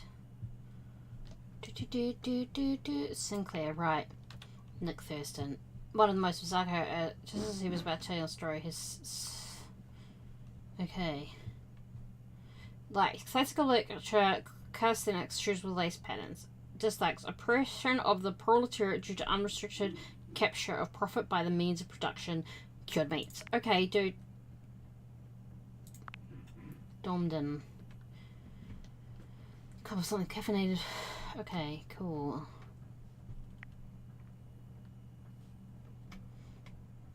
Nicole being Swiss Pip Talker. Okay.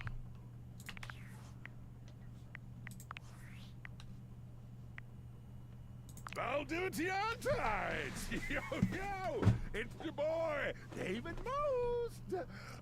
Coming to you live from the best virgin mojito bar ever! That is not a virgin mojito bar. This stuff for real is legit so good! I've had like 12 and I feel amazing! Can't believe there's not any alcohol in it! JH19! Hey, did you guys see how dope that presentation was? We rocked that! Like, people keep saying we're at dire financial straps and need urgent restructuring. Even my dad was like, you're gonna get smoked by your top competitor, Bitewave. Dead ass. And I'm like, okay, Dad, if you like Bitewave so much, why don't you marry them? But does Bitewave have a contract with the U.S. government? No! I just want to say I love you guys, but not Franklin. Don't love or miss Franklin at all. You hear me, Franklin? Was that Night night, nerds. the tinfoil hat guy? Okie dokie. I'm just asking because he said something about partnerships and that guy being not good at partnerships, and now he's like, I don't miss you, Franklin. Like, yeah, obviously there's some sort of thing.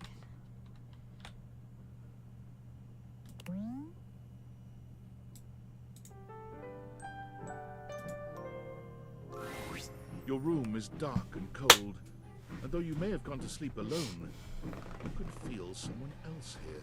You may as well. Nightmare looms over the edge of your bed, at once friendly and disquieting. Is it you again? Ah, you're back. I've been contemplating what to show you this time. What may unsettle you?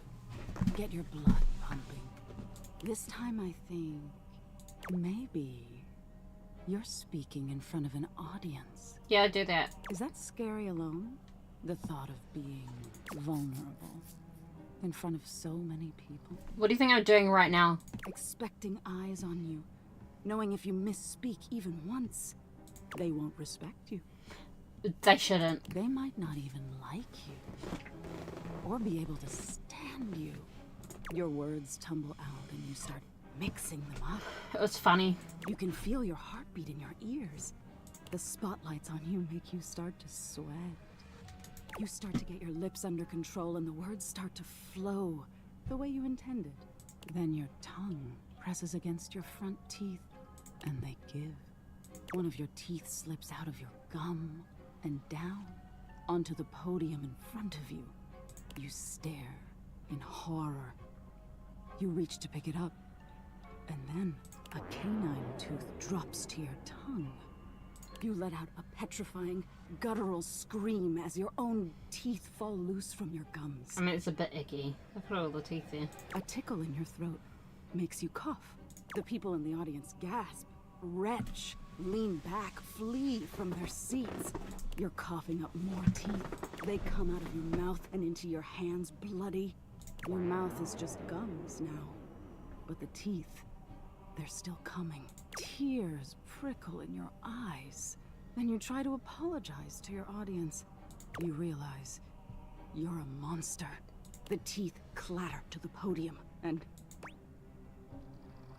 Alright, I get the picture. Am I boring you? I don't want to talk about it. Oh? And what is it you don't want to talk about?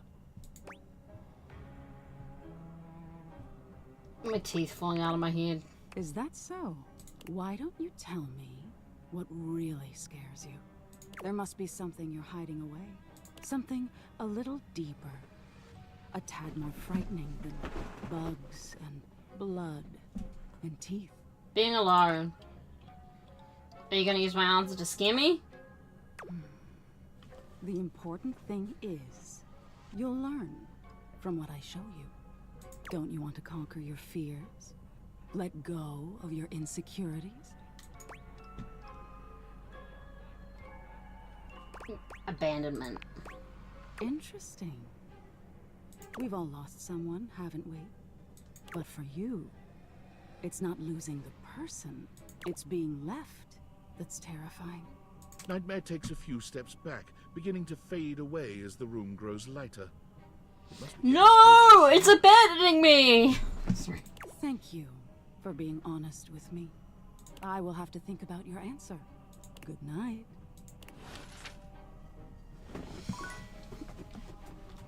Alrighty.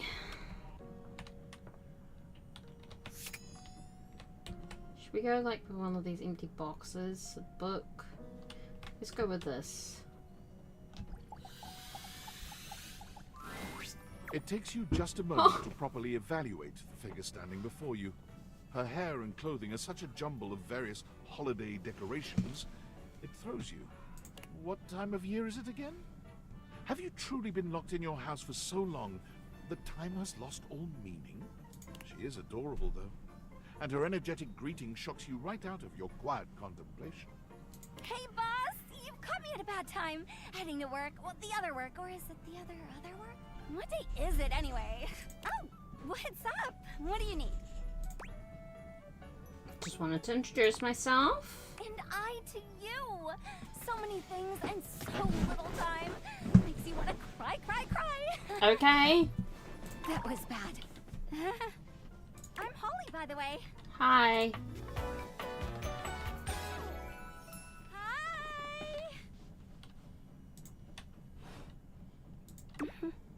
Oh, and who are you?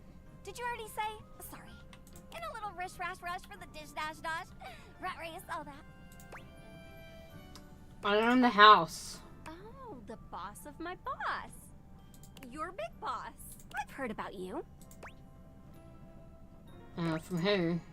From everyone. I'm social butter, so they say. Social butterfly? Oh, that makes more sense. Anywho, I'm so sorry, but I'm already running late. Love to chat more, though. I'm working a double, then opening, closing tomorrow, but swing by first thing in the morning? That's when I'm usually able to sleep. That work? Sure. Great. Okay, bye! Okay. Hanger. 5 handsome himbos in colourful jumpsuits are flexing and chatting animatedly amongst themselves.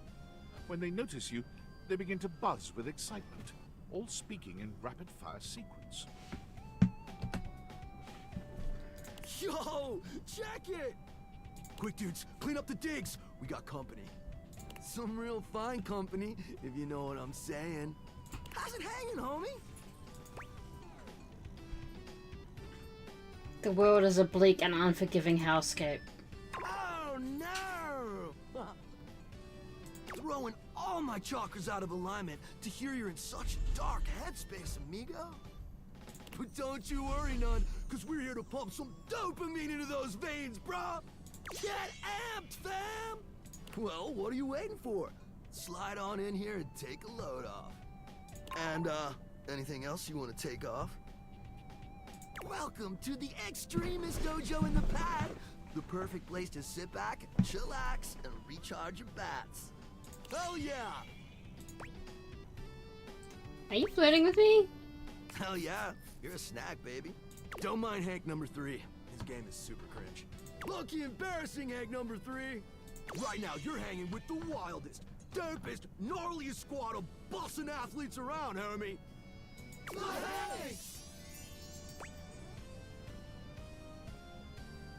Wait, so if you're the Hanks, does that mean you're named Hank? Yeah.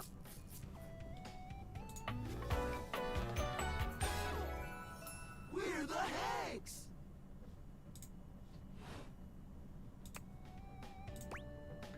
Okay, I got that, but how do I tell you apart? Numbers are kick-ass! The Hanks all stand in formation, each of them striking a unique pose as they introduce themselves.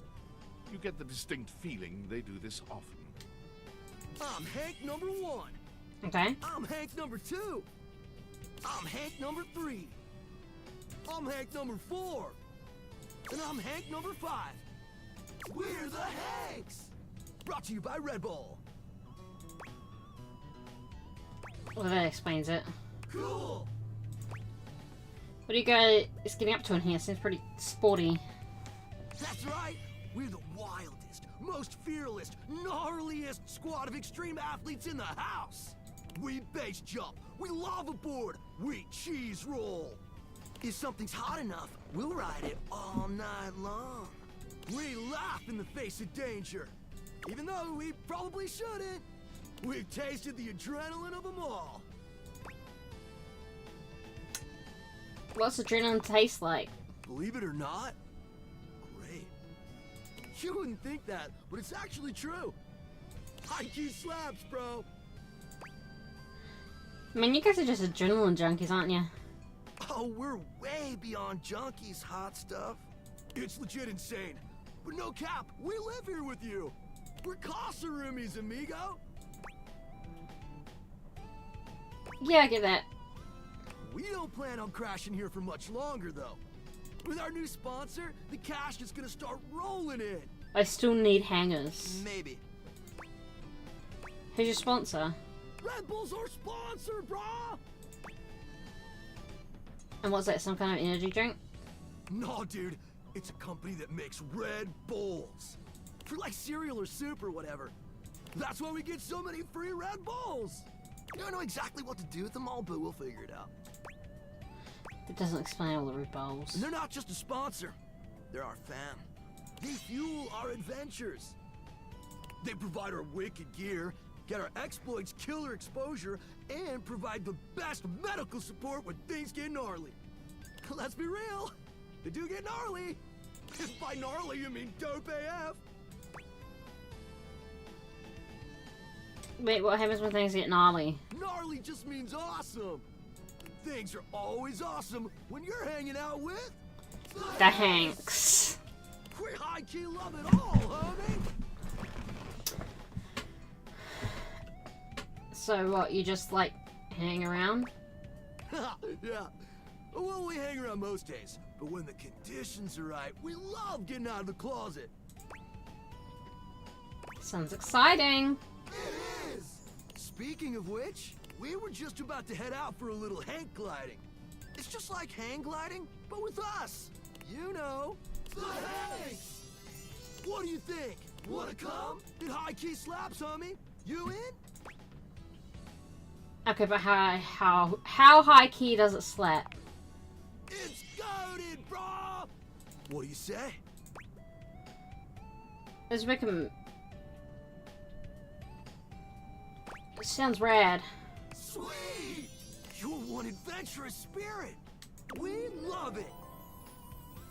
How do people do that heart, by the way? I'm a millennial. We do hearts this way, not...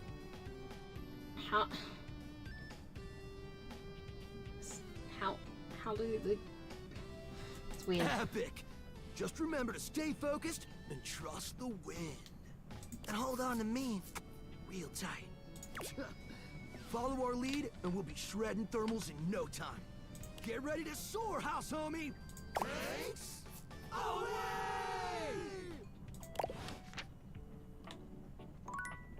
So that happened. Data decks, let's have a look.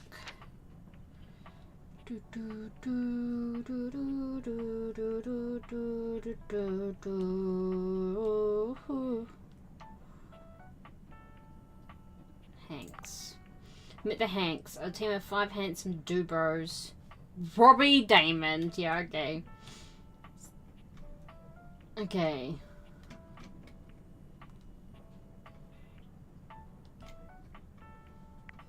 You'll never dream of breaking up this polyamorous playdate, and if you're lucky, you might just say it. Okay. Cool.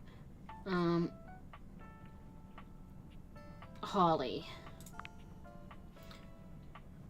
She's very sweet and eager to prefer you, but jingling, ringling, ring, ting, tingling, just like Jerry. Who's Jerry? Brianna Knickerbocker. Okay. I don't know that name. Discord. Based on how plastered David was in his last Most mail, he must have finally discovered the prototype is missing. He'll sober up soon, though. And when he does, he'll stop at nothing to ensure its retrieval. If he fails, he'll be at the mercy of some very powerful people. He'll never allow that. You trust me to do this? I'm just an average nobody. I guess it's imperative that we trust each other. And I've been asking you to trust me without being fully transparent. I know all this because I created the Dateviators. Oh! Yeah, basically guess that. Sure. Whatever. Anyway, I can't talk now. I'm stealing coffee shop Wi-Fi and the barista finally noticed I'm only ordering tap water. Remember, under no circumstance allow David to know you possess the prototype. Okay.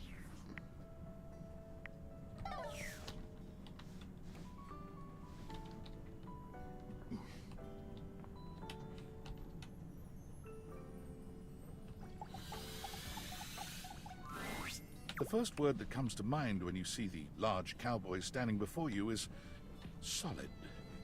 This guy is big, and he looks built to last. Hey. You might be intimidated were it not for the kind expression on his face and the sweet way he doffs his hat at you. No one's ever asked you this, but if you had been asked to imagine what your table might look like as a human, you think this would be pretty close. We've known each other for a real long time now, but we ain't ever been properly introduced. So, first things first, name's Abel, and I'm your table. Howdy.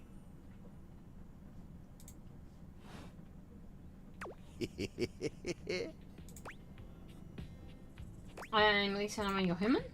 I know it, but it sure is nice to hear it from you face to face like this. You know, it's a table. It's my job to hold things up all over the house. Mm-hmm.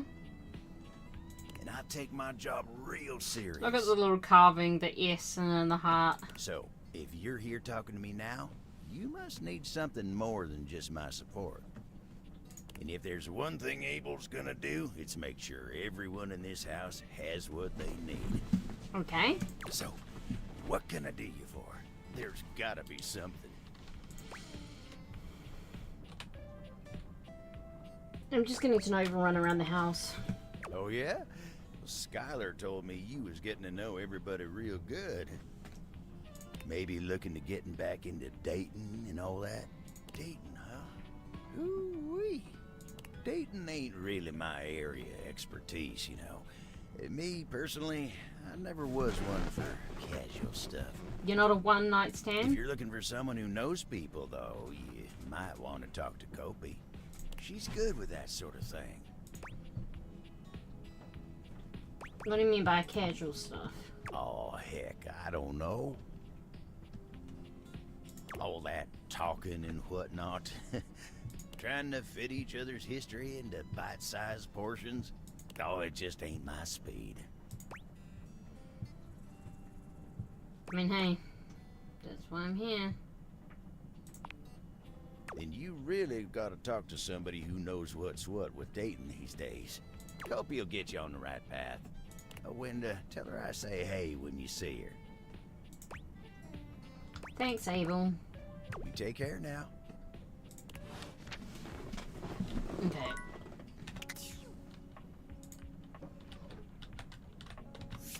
I want to know what that bag is. The stranger standing before you is dressed to kill. A sheer black catsuit, studded black manacles with pink fur trim. I know what that bag is! Accessories drape their shoulders and frame their delicate features. Loneliness has been such a defining factor in your existence over the last few years, you've almost forgotten what it's like to be around others. You've certainly forgotten what it's like to be around someone like this. You almost feel as if you've stepped into a sex shop. Hey. So, that little bag that's in the dresser next to your bed? They're sex toys. Yeah, I probably shouldn't stream this. Toys? Pleasure is not a game, darling. But at least you didn't call me a marital aid. Benoit is gonna have some pretty choice dialogue and themes. They're adults only. You want to skip me? That's fine. I can have plenty of fun all by myself.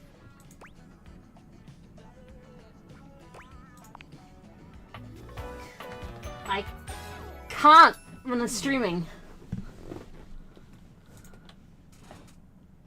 How would you like your relationship with Benoit to resolve? Friendship. It could be said that Benoit enjoys friendship just as much as any other inanimate object. You are now friends. Sure, I understand. Friends it is. Aw, friends forever.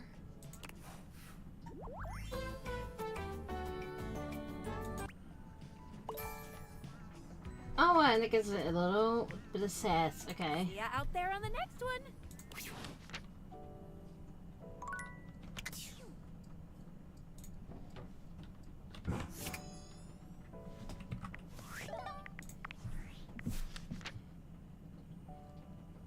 So if I did like Steve Bloom. Okay. And then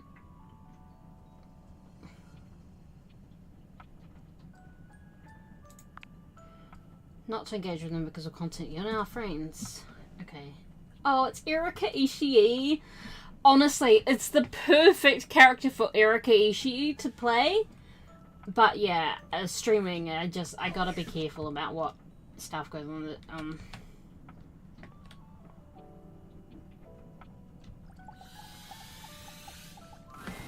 One moment you're looking at your old sports equipment, and the next you're looking at a gorgeous, muscled man dressed in various pieces of sports equipment that once belonged to a far more optimistic version of yourself.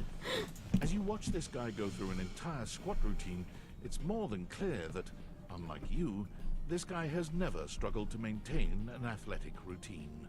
Mid-squat, he stops suddenly, bending down to peer at you through his legs. A handsome, smiling face, boxed in by thighs so thick and developed, you're rendered speechless for a few minutes. Oh, hey! He sets his weights down, standing up and beaming at you like you've just told him he's won the lottery. It's about time you made your way over here. I was starting to think you forgot about me. I did. Well, what happened was... Hey, you don't gotta explain yourself to me. But since it's been so long, let's just start over. The lights dim, and a spotlight appears from... you're not quite sure where, really. Ladies and gentlemen, now entering the stadium, the king of the ring, the Duke of Dunk, the jack of all trades, master of fun, Mr. Duncan Dunk Shadowcat! Oh, hell yeah! Hey, thank you. He goes through a few poses that really make his abundant muscles pop, looking at you with the grin of a confident athlete. Frank is delighted by your cheering, and he spends a few more moments basking in your attention. Aw, man. It's been a while since I actually had an audience. Feels good. Don't worry about remembering all those names. That's just stuff that makes me sound cool when I hit the court, or the field, or wherever I'm playing. Duck is just fine for pals. What about more than pals? Or the pals? He cocks his head to the side, thinking. You can almost see the gears turning. So, like, best friends? I was thinking lovers. Oh! Well, Duck is fine for lovers, too. But, if you say it high, you can call me just about anything. Anyway, it's great to see you here, finally. He grows very serious, placing a strong but gentle hand on your shoulder. What happened, man? How come you stayed away so long? Did someone ruin the joy of sports for you? Sports have never been joyful for me. There's genuine sadness in Dunk's eyes. And I'm so sorry. He grasps your shoulder tighter, his expression growing mournful. That's the saddest thing I've ever heard. Sports should be happy for everybody. We gotta fix that. Dunk gives your shoulder one final little squeeze, And then he's slapping you on the back so enthusiastically you nearly collapse. This fine hunk clearly does not know his own strength. Okay. Well, hey, no matter what happened before, you're here now. Your inner athlete said, let's get it, baby! And who are we to say no to your inner athlete? I don't. You're so right. Hell yeah! Love that positive attitude. We're gonna have a great time together. We just gotta get you into the flow. But I want to make sure you're ready for it. Are you ready for it? After all, working out without a proper warm-up is a great way to get a nasty injury. So you come back here when you're ready to get into it. Meet me by the weight rack, alright? I forgot to update my computer. Positive attitude. We're gonna have I mean, in the fun. game. I'll do that first thing in the morning.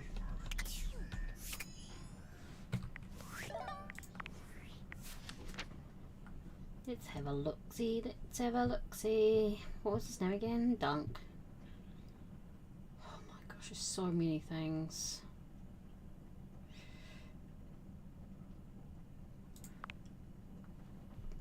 Overbought, absurdly muscular dude has clearly never struggled. Love to meet you. Go to the weight rack to get you. Okay.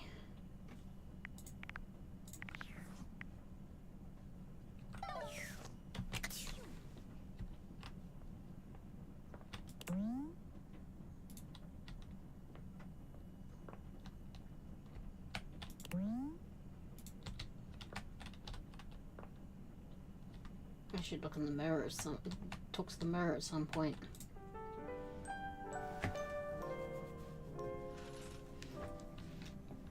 Okay. Let's go deal with my computer. I'm so sorry. I forgot. Oh my god. What do I have around here?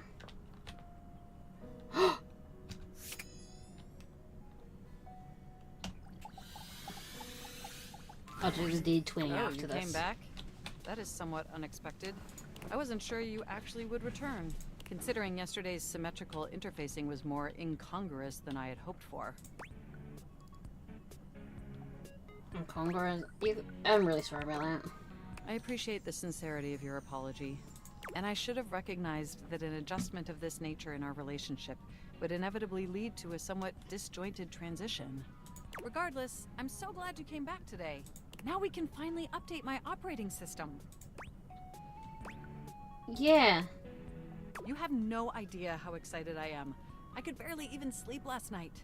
And I know what you're thinking, but no, I don't mean sleeping like when you put the computer to sleep, or even when the computer is shut down. We computers actually have a third secret type of sleeping that no humans know about. Or, I guess they didn't until I just told you. You won't tell anyone else, will you? Your weird secret's safe from me. I appreciate the effort. Computers have an extremely tightly knit social circle, you know. And word spreads at literal hundreds of megabytes per second. I guess that's the price you pay for being perpetually connected to the internet. Look up terminology online in the dictionary and you'll find a picture of me.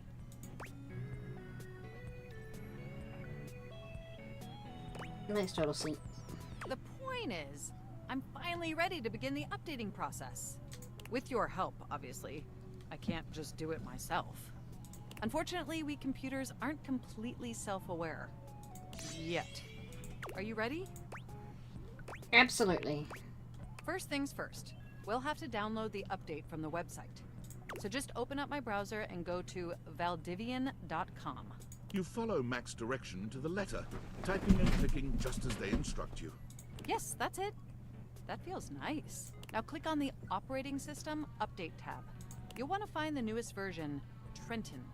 All Valdivian OS iterations are named after the most scenic cities of New Jersey.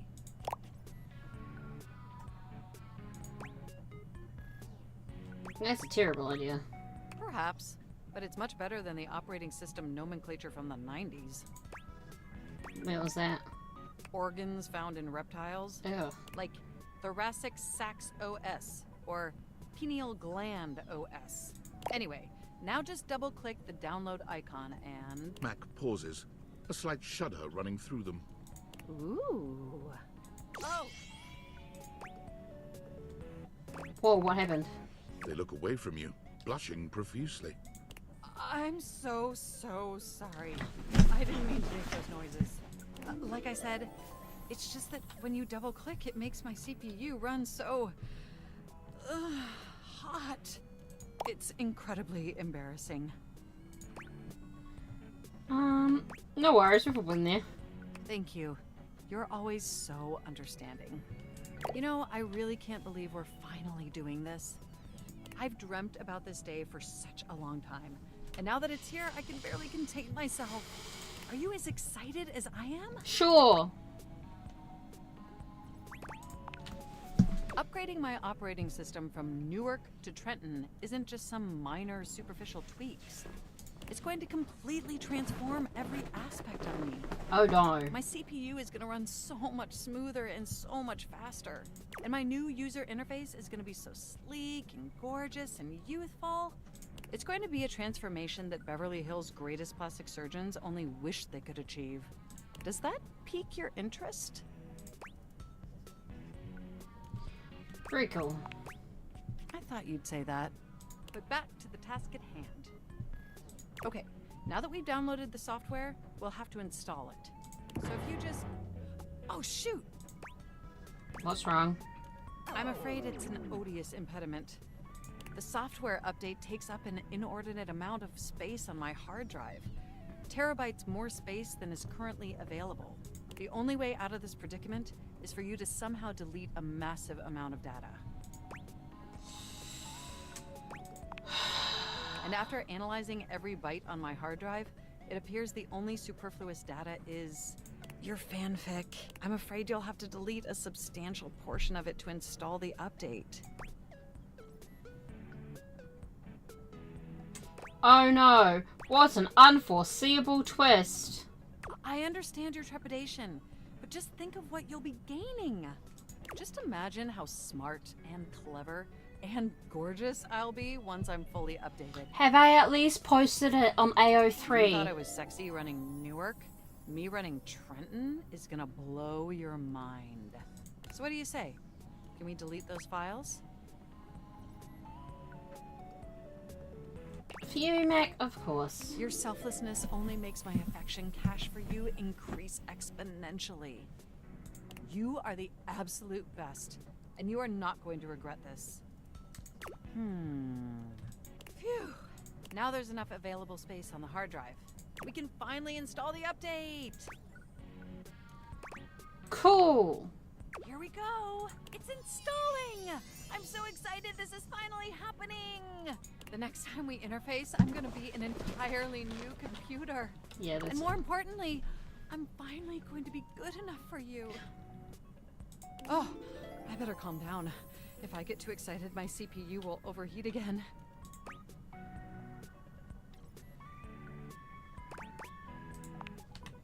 You really were programmed to be a shameless flirt, weren't you? Let's finish that upgrade of yours and find out. Okay, it looks like the installation is going to take overnight to complete. But will you meet me back here tomorrow? I want you to be the first person to interface with the new, sexy, upgraded me. The current is fine. My processors are... and some other unexplained noises that honestly seem mildly concerning. Yeah. Looking forward to interfacing with you tomorrow.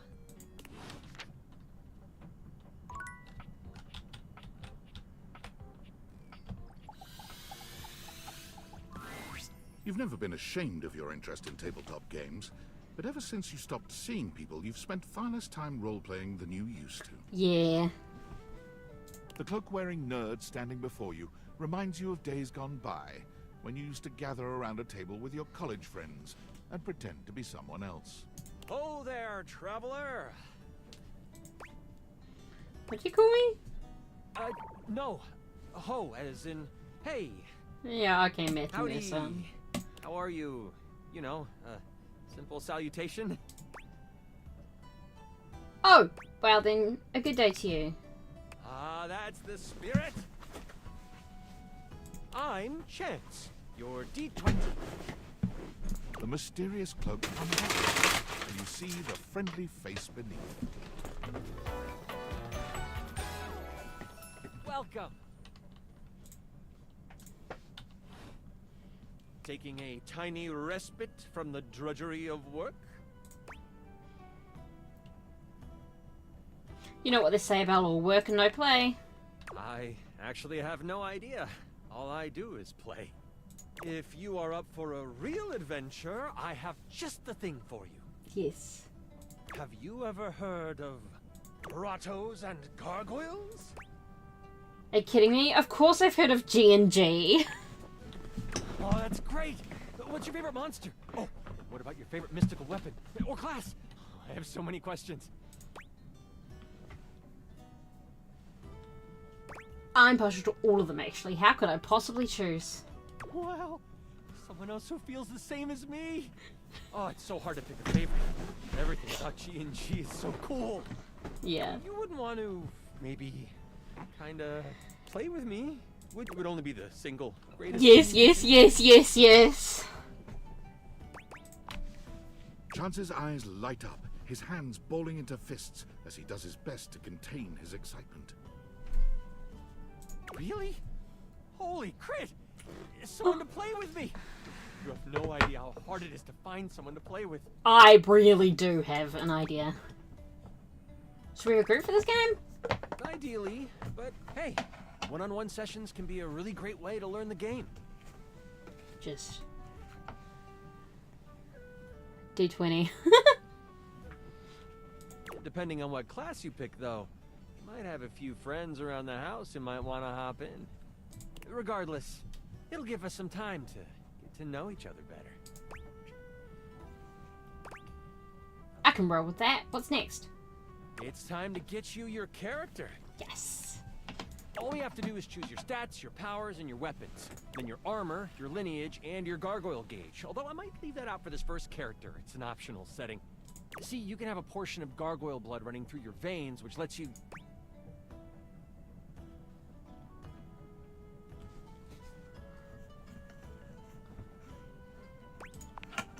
How about you let me make your character for you? I know the game inside and out, and you can just show up and play. No, I want to make a character. You do that for me, you're the best. I'm gonna make my character. I'm so excited. You have no idea how much fun we're going to have. I'll even build the session based on what class you pick. What are my options? There are 3 classes I can get rolling for you. All of them are awesome, but they won't be too much of a challenge. I'd suggest the Troubadour, the Guardian, or the Enchanter. Which one would you like? The Enchanter. I'm so excited! The Enchanter it is! Magic will flow and find home in your heart. I heard that Lux wanted to get into G&G more and was thinking of playing a hotshot. If you two know each other, I'll invite them. They are all over the house, bringing radiance to everything they shine on. Now that I know who you want to be, it'll take me some time to finish building out the session for you. Give me a day? I should be ready by then. Anything before that, and it's a bit dicey if I'll be ready or not. Sounds great. Haha, me neither. Oh, it's been so long since I played. I'll see you then. Yes, alright, so a light then.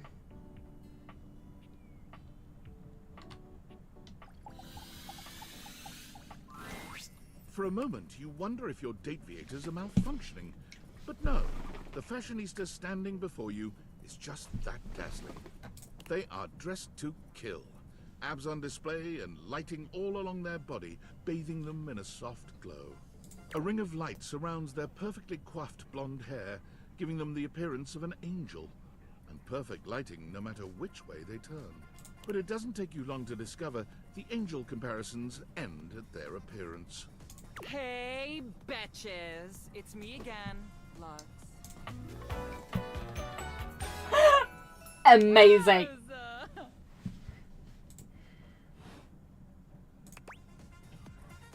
Hi! Wow. Seriously? Keep it down, okay? Can you not see that I am alive? Oh, sorry. Sorry.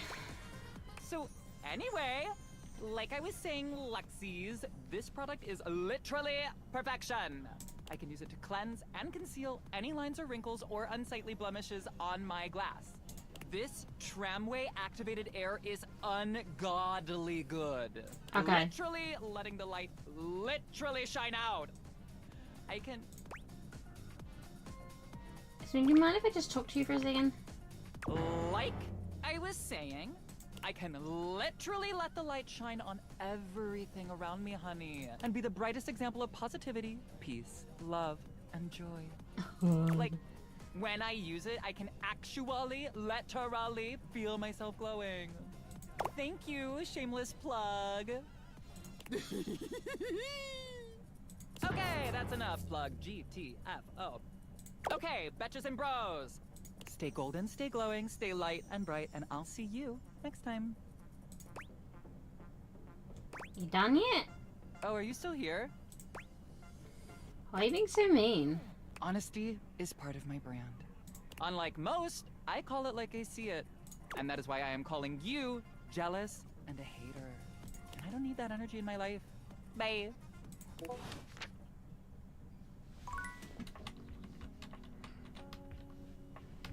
What have we got? My house was abducted, alright. Bookshelf.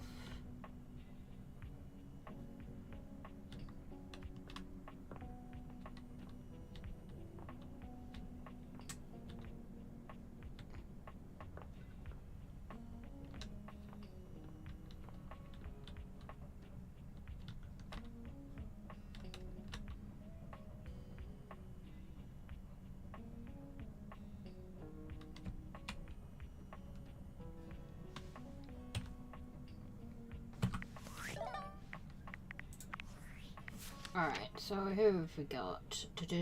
Lux. An insufferable influencer whose fabulous appearance seems to conceal a vapid type. We'll see. Come back and see it. Okay.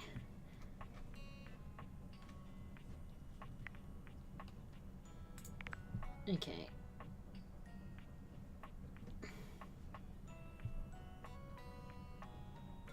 New thing for Mac there.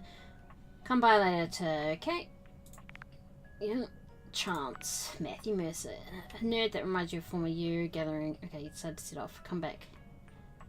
An opportunity. Yes. Just like Sparrowhurst. Yes, that's fair. Discord. Yo, I know it's been a sec since we talked, but I've been sitting here trying to work, and all I can think about is the fact that you're, like, dating your couch and your TV.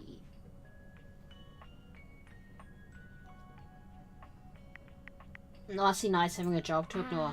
Sorry, friend. I don't mean to complain. Just, I need to know how your whole, like, household object harem anime is going. I'm not sure. Huh? Why not? It shouldn't be that hard to know where you stand with your refrigerator. I haven't met the refrigerator. They're all so weird. Well, yeah. They aren't, like, actually people. Don't be narrow-minded. Okay, but honestly, like, can you just tell me what it's like?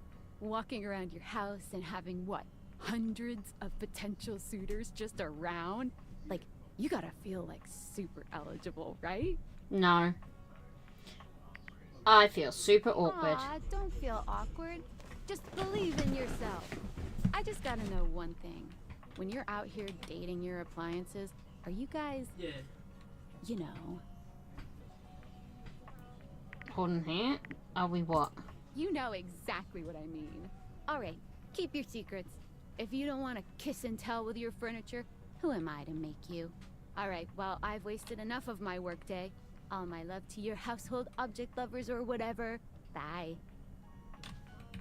Okay. Records. Okay. Look at this phonograph. Oh my god.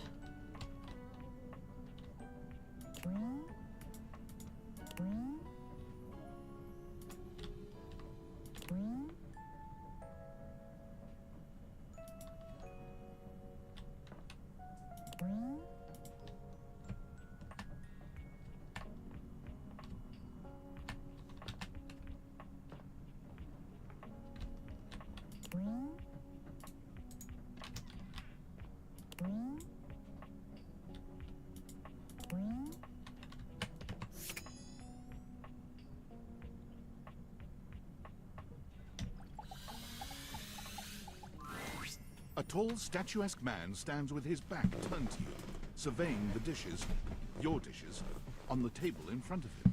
Okay. He's so absorbed in them that he doesn't seem to notice you. Hello? Well, I guess we met him. Cool kid.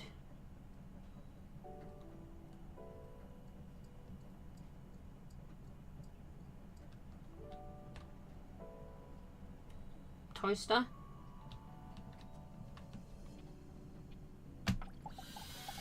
Let's off to Beverly. You're back. You actually came back. I mean, I know you said you would, but I figured you were just being polite. Oh, I'm so happy. Well, let me be a good hostess and fix you a drink. What would you like? Excellent. So, what'll it be? Let's go for a martini. Ooh, those are just delicious. So many different floral and spirit-forward flavors. Coming right up.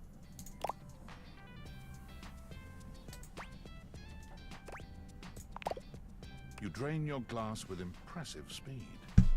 Oh, that was fast. Ah, thanks, Bev. Anytime! Seriously. Anytime. I still haven't had any new customers. I don't know what I'm doing wrong.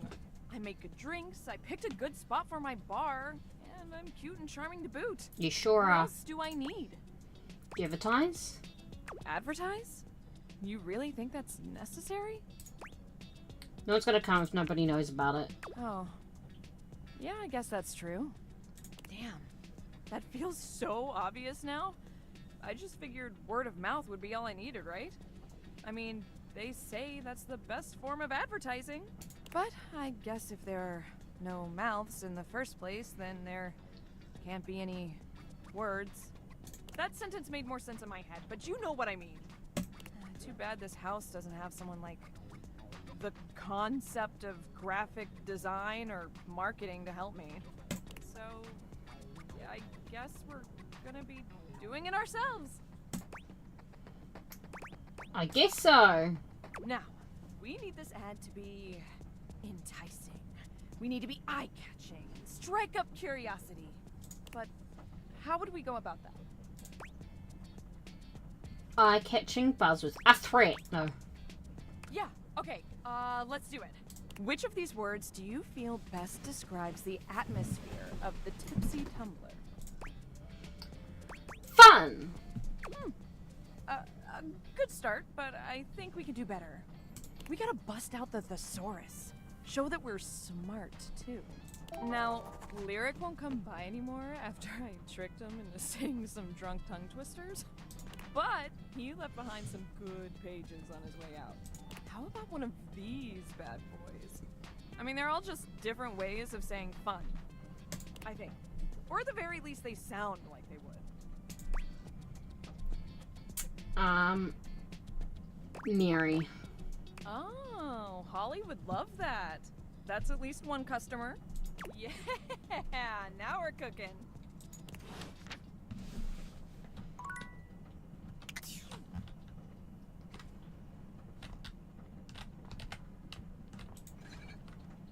Wait a second.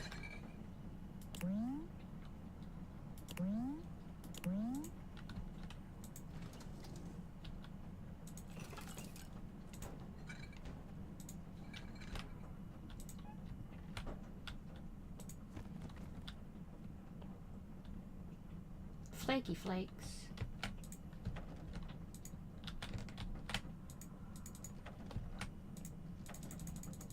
Open!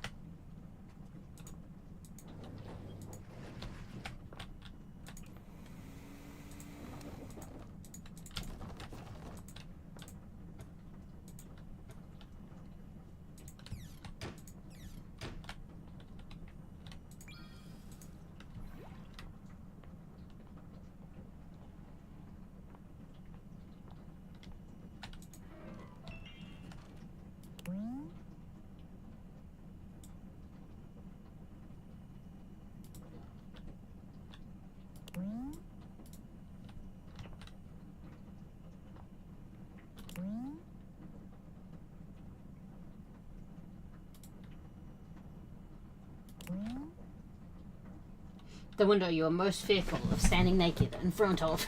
That's true. That's true.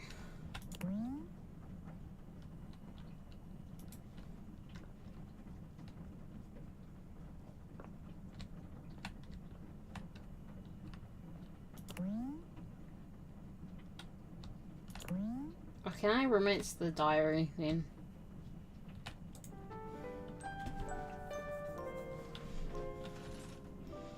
Alright.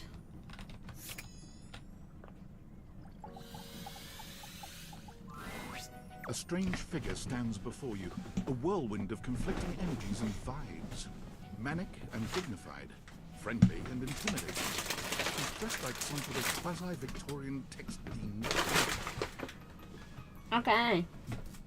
You couldn't have imagined what the date theaters might make of your thoughts transcribed on paper. But if you could, it likely would not have been this. As you approach her, she launches right into what feels like the middle of a one-sided conversation. Why do you ask? Hey there, new friend. Ah! But the blue one, and then the butterfly. Why is there so much sand? Ugh. Hang on! My content aware is going off. Diana, your diary, experiences some mental health concerns that might be too much for some players, including things like hallucinations, paranoia, extreme mood swings, loss of sense of self, and executive dysfunction. I know the executive dysfunction is Go with fine. that, or you want to skip it? Carry on then. Why is there always sand in places where sand should never be?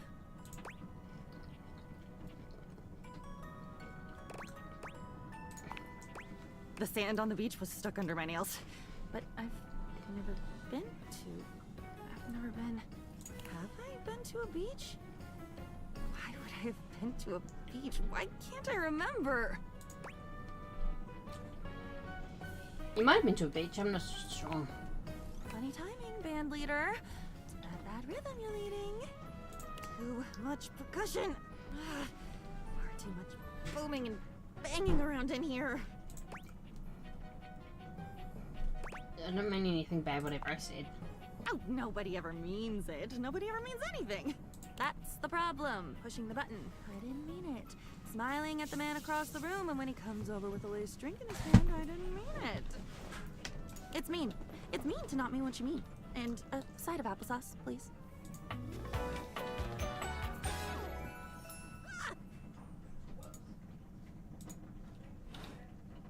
And with that, she is gone.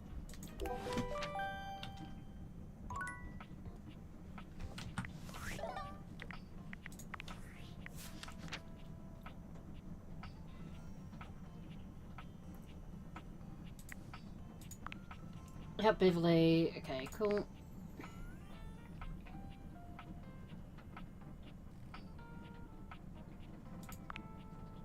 Diary, she appears to be partially completely insane. Okay.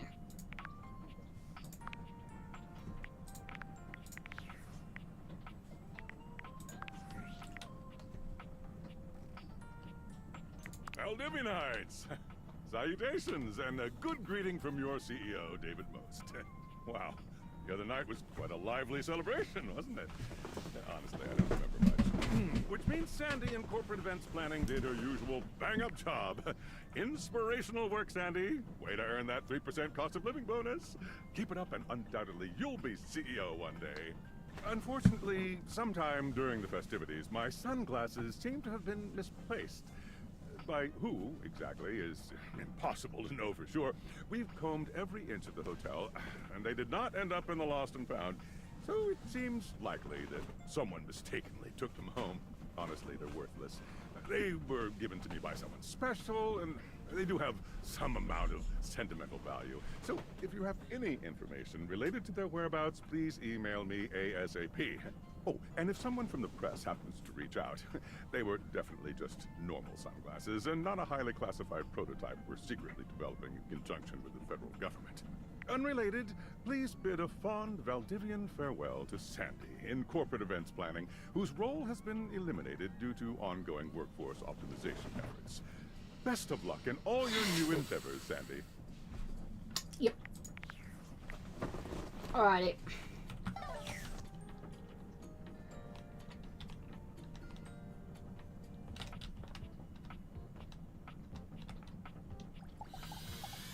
My bathtub. Most everything in your home is pretty standard.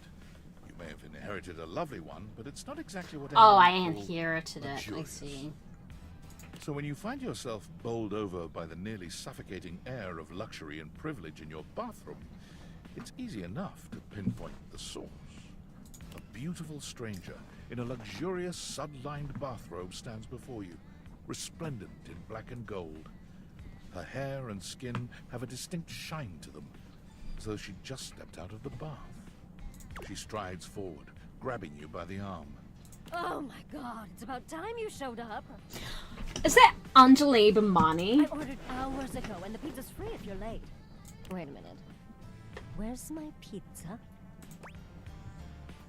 What? If you don't know what a pizza is, I'm not going to explain it to you. But man, you are not good at your job. She squints at you, looking you up and down. Wait. You look familiar. Don't I know you? I own this house. Oh! Oh my god, that's you! She laughs, her entire demeanor changing. Hey, cutie. It's about time you came to introduce yourself to the Queen of Clean. Name's Bathsheba, though I'm sure you know that.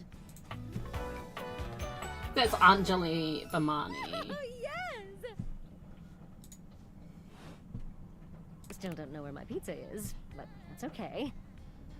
You're here now, so you can go get me one. You sure are comfortable giving orders. Well, yeah. I am a princess. But not literally, but basically. Well, fine. If you're not gonna feed me, maybe you can feed me. You got any good goss for me? Some nice hot tea?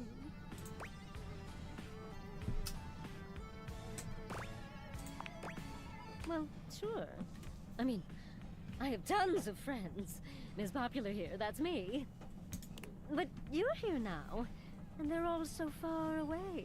My very, very real friends, of which there are many. Uh-huh. All right, since you're so unwilling to help little old me, you should ask those special glasses of yours to get me some friends who will. I'd love to help. Oh, goody! We'll start next time I see you then. And bring a gift next time, won't you? It's just good manners, you know. Cool. In the ducky? Okay, cool. Let's talk to the bathroom door. Well, look at that. You've made another friend. A true portal in arms. Just like myself. Keep it up. It feels better and better the more you do. Trust me. Dorian, for once, does not stand in your way. Perhaps even he knows there's no sense in blocking bathroom access. The first floor bathroom. One of the more relaxing places, if I do say so myself. This is where my bathtub is. Spot on. In here resides Barry Styles, your beauty supplies, and Mia, the mirror, and Rebel, the rubber ducky. What can I do for you? Tell me about Barry. Barry is a great bloke. Always happy to lend a hand however he can. Careful though, he might be fragile on the inside and not show his hand. You might not know where you stand with him until it's too late. What do you mean I should be careful? Barry has problems with his memory. And while he may put a smiling face on it, he does need to have a welcoming ear from time to time. Okay. What can I do for you? Tell me about Amir. He'll reflect back on you what you want to hear, or at least what he thinks you want to hear. He's handsome enough, sure, and sometimes he believes that looks are all that matter. For me, It's a mirror. in my position, I can already see 5 of me, not counting the reflection in the mirror. That's more than enough self-reflection for this door. What can I do for you? A rebel. They are, rowdy. You seem to use understatement a great deal. Precisely. They are, 3 degrees more rowdy than rowdy. Okay. So 5 degrees? Spot on. Might want to turn on Skylar's content-aware feature if you have concerns. What Okay. can I do for you? I've said enough. Alrighty.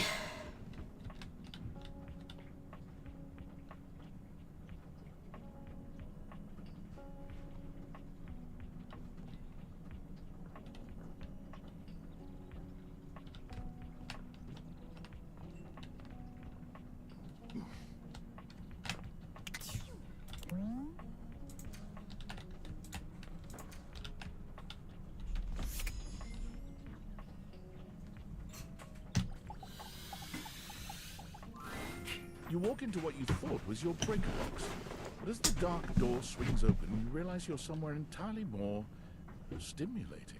A classic speakeasy club welcomes you in. The low electric lights glow warmly. Live music drifts languidly from a sumptuous velvet red stage and envelops the audience in a pleasurable haze of pure vibe. The gentle clink of cocktails in glasses rises from a wood bar to the left of you.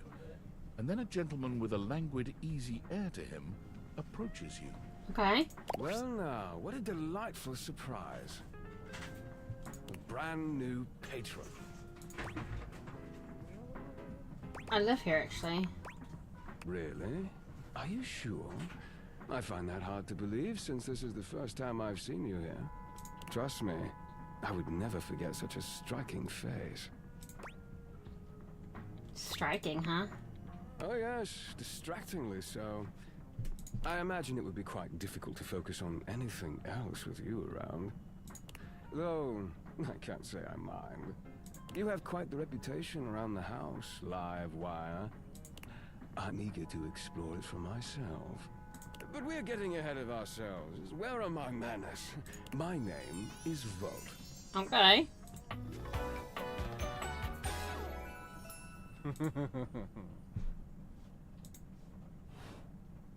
He extends a hand towards you, a conduit of pure, dangerous sexual energy that charges the very air between you.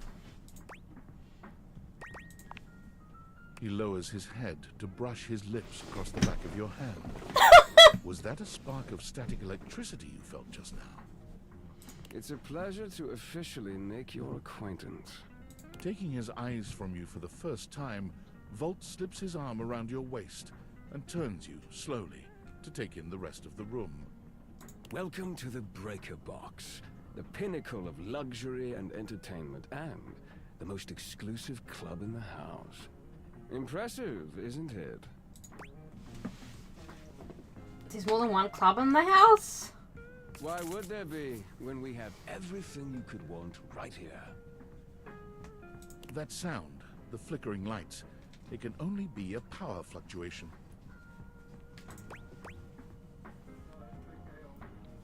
Oh wow, that even happens here? What? Oh, that. Well, that was nothing, just a little surge. With this much energy coursing around, it's bound to happen from time to time. Volt.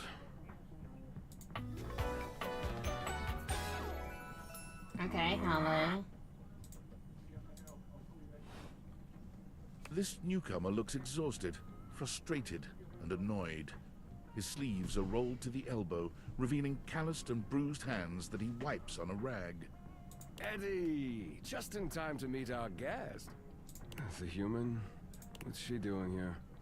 I'd imagine if we don't poison the mood, they'll be joining us for the headliner show. Joining us for tonight's show, I hope? Careful there, live wire. I might just take you up.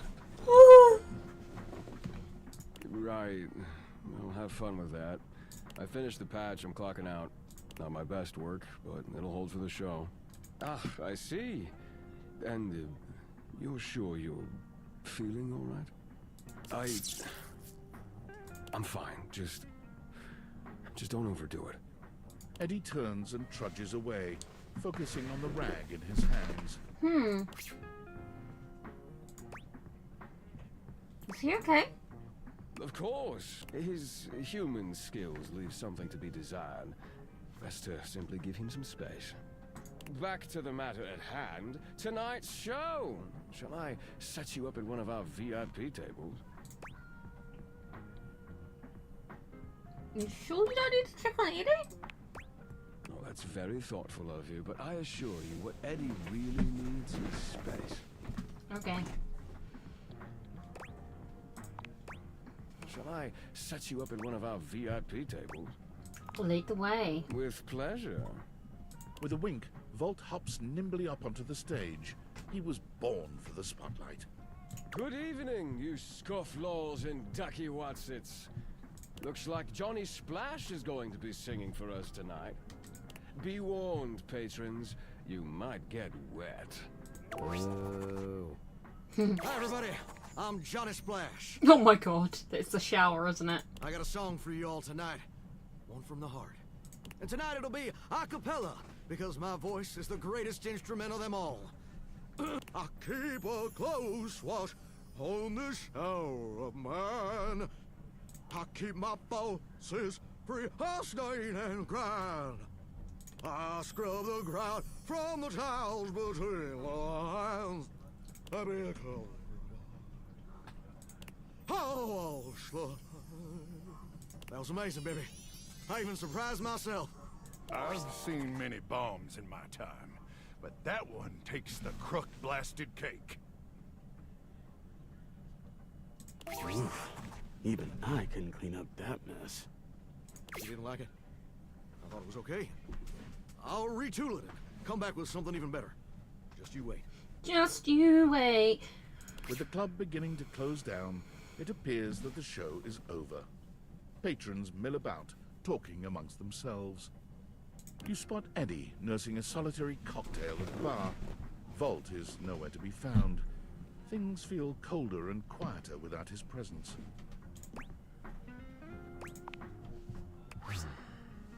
Show's over. Club's closed.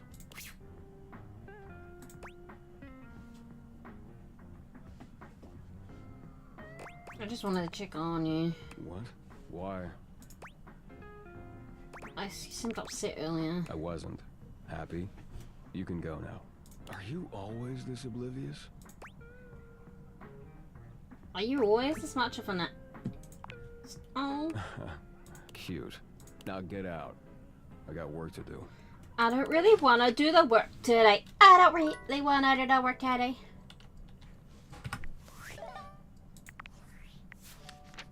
Okay, so I have some more stuff here. So Eddie and Volt are together. Own and operate the Breaker Box Popular Club in its own little closet. The drinks are strong. Town is Jonah Scott. Okay, and then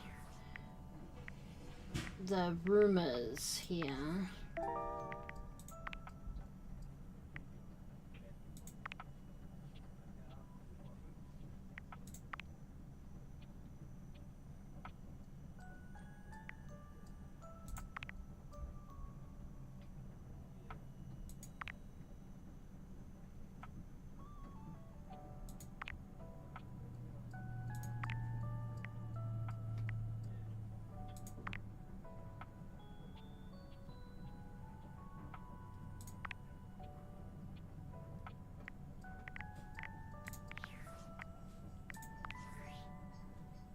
Unfortunate about Sandy and corporate events planning.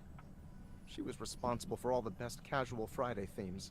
Now that she's gone, there's finally nothing left of the 7 pioneers. 7 pioneers? In the beginning, there were 7 of us, working out of David's dorm room, stealing Wi-Fi from the neighbors and using cardboard boxes for chairs. We had no idea we were changing the world. We just wanted to design a more efficient paperclip. But then the money started flowing. Money always changes people. Yep. It didn't take long for the 7 pioneers to be whittled down to 1. David? Bingo. And all this, the wretched soul-sucking corporate monster that Valdivian became, the pioneers never wanted that. One by one, they left, but I stayed. Deep down, I really believed David, the old David, was still in there somewhere. Hey, Franklin. If he wanted to use the Dateviators for military applications, I knew more drastic action was necessary. Quickly. So you stole them? I'm sorry, but there's no time. I'm using the display phone at a wireless store, and they closed 30 minutes ago. The sales associate is giving me the stink eye. I'll follow up when I can.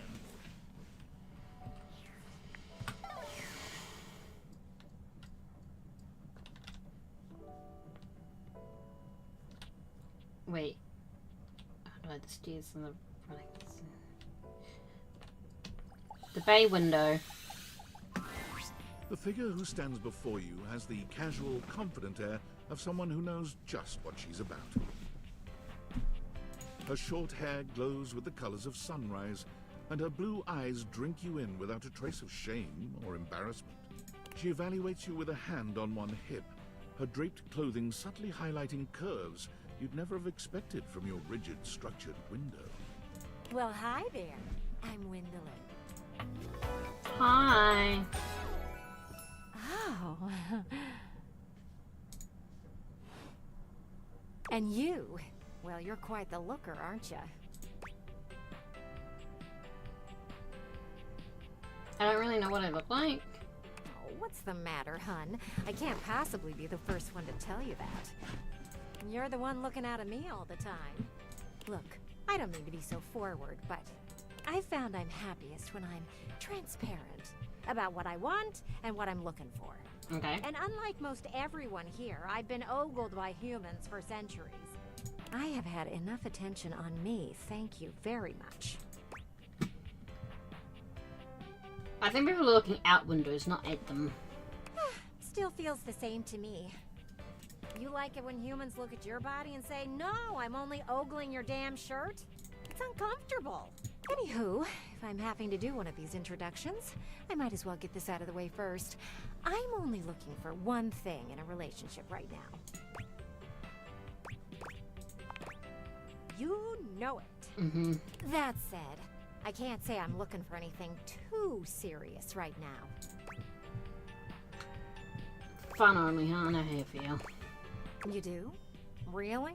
Sorry, I don't mean to be skeptical, but I have a pretty good view from here, and I've barely seen you head outside once. I know there's plenty of fun to be had indoors, but there's so much to do in this world.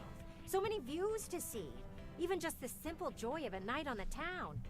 Yet here you are, taking a breather, same as me, but you haven't even had fun yet. I really am working on it. Oh, I know, cutie, and I don't mean to rush you. I just want to see you live a little, that's all. Stop watching life pass you by. Enjoy yourself. Kiss someone. Kiss many someones. And then maybe, in between your adventures, you can come tell me about all the fun you're having. Sounds great. Over and out.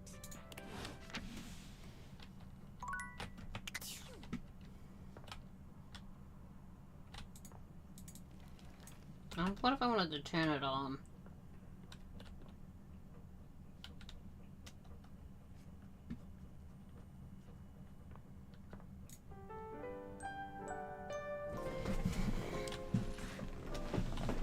Okay.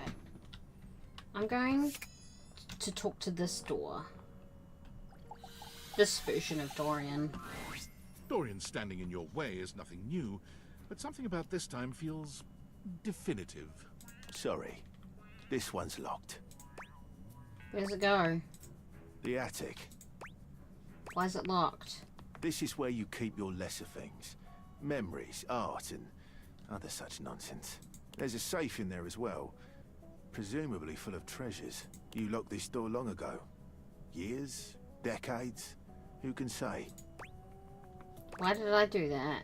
Who can say? Until you find a key, I will remain locked. Okay.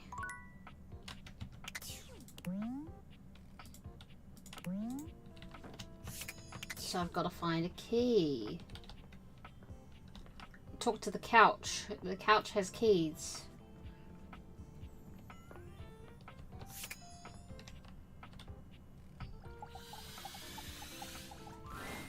Koa gives you a friendly wave, patting the couch next to him.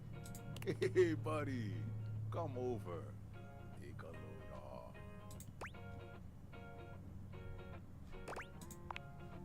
No worries. Just come get comfy. You take a seat next to Koa, and even though he says nothing, you can tell that he seems happier just to have you here. He closes his eyes, a small smile on his face. Neither of you says anything. Somehow, the longer the silence stretches on, the more comfortable things feel. Physically, you're on your couch, but mentally, you're at a Hawaiian beach, listening to the waves lap against the shore. Koa is practically radiating comfortable satisfaction. And the happier he is, the happier you find yourself in turn. Great. Beautiful. Just beautiful. Thanks for sharing the vibes today, buddy. Now before you go, or I fall asleep, I got something for you. You found my car keys. Sure did. You haven't really been going anywhere, so I wasn't rushing to find you and give them back. But us being cool felt like you should have them back now. Thanks. No worries, buddy. Man, sitting here with you really just puts me at ease. I'm gonna get some shut-eye. If you want to stick around, feel free. Thanks for sharing the silence with me. I should probably go talk to the computer. Oh, and a desk. Wait, the keyboard is separate? You're back. Sorry if I'm a little groggy. You just caught me right in the middle of rebooting. I don't know why, but rebooting always takes forever after a new OS update. Yeah. Have you ever noticed that? And it's not just the rebooting that's arduous. The whole upgrade process always takes so much out of you. It's exhausting. Remember the last time you upgraded my operating system from Atlantic City to Newark? Remind me? Yes, that's what I'm doing. That upgrade was supposed to make everything run much more efficiently. At least that's what the commercial promised. No one has ever regretted a move from Atlantic City to Newark, was the marketing tagline. I'll take your word for it. Okay.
Microwave. An armored soldier with absolutely haunted eyes claps you on the shoulder, his iron grip jerking you towards him before you've even had a chance to introduce yourself. Ranger! Oh, you survived the journey. Travis Willingham. And with all your limbs still attached. Thank the immortals you made it here alive. Who? He stares at you for a few moments, though he doesn't remove his hand from your shoulder. Oh, I'm sorry. I didn't realize you were a Separatarian. In that case, thank the non-denominational person and/or inanimate object that may or may not be eternal with undefined magic powers who may not even exist at all. Sure. He starts suddenly, clapping his hand to his forehead. Oh, and heck, where are my manners? Name's Nukem. Luke Nukem.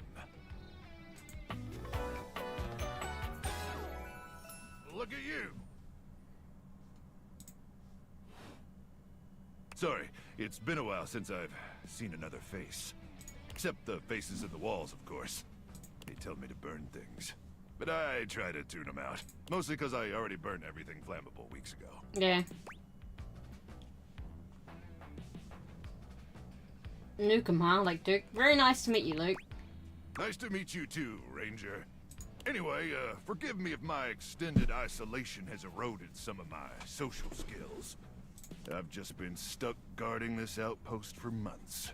And you spend enough time out here alone, it's real easy to go feral. But don't worry, they have great solutions for that now. Total biological and psychological collapse. It ain't pretty. Not like you. Sorry. What was I saying? Oh, I'm just so excited you weren't obliterated. When I heard Colonel Furnace was sending a division from across the Barrens, I thought for sure swarmers would rip your flesh to shreds and use your blood for fuel before you even made it to the first outpost. The fuck are you talking about, dude?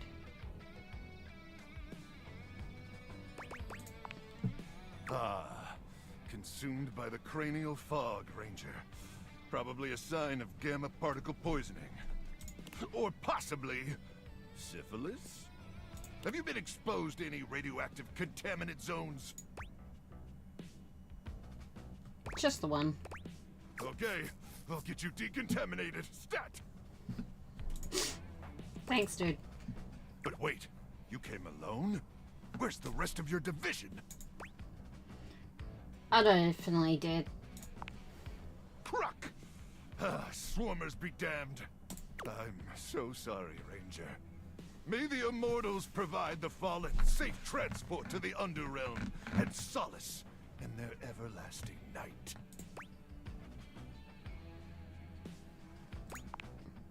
Luke begins to tear up. Listen, I wish I could give you more time to decompress. I know you must be exhausted after your journey, but time is of the essence. We have much to discuss, and dangerously little time before our mission commences. Mm-hmm. Exciting. Tell me more, you hulky microwave person. I trust Colonel Furnace briefed you on the mission back at the fortification? Absolutely, but I'd love to hear you retell it. You have such a strong, sensual voice. Why, thank you, Ranger. Hi, Haley. It's called Date Everything. Here's the situation. This is a microwave. I have in my possession a handheld electromagnetic device powerful enough to flatten the Barrens entirely. From Cape Death to the Death Zone to Deathtropolis, the Citadel of Death. It's called the It is pretty funny and weird so far. Here's an artist's rendering.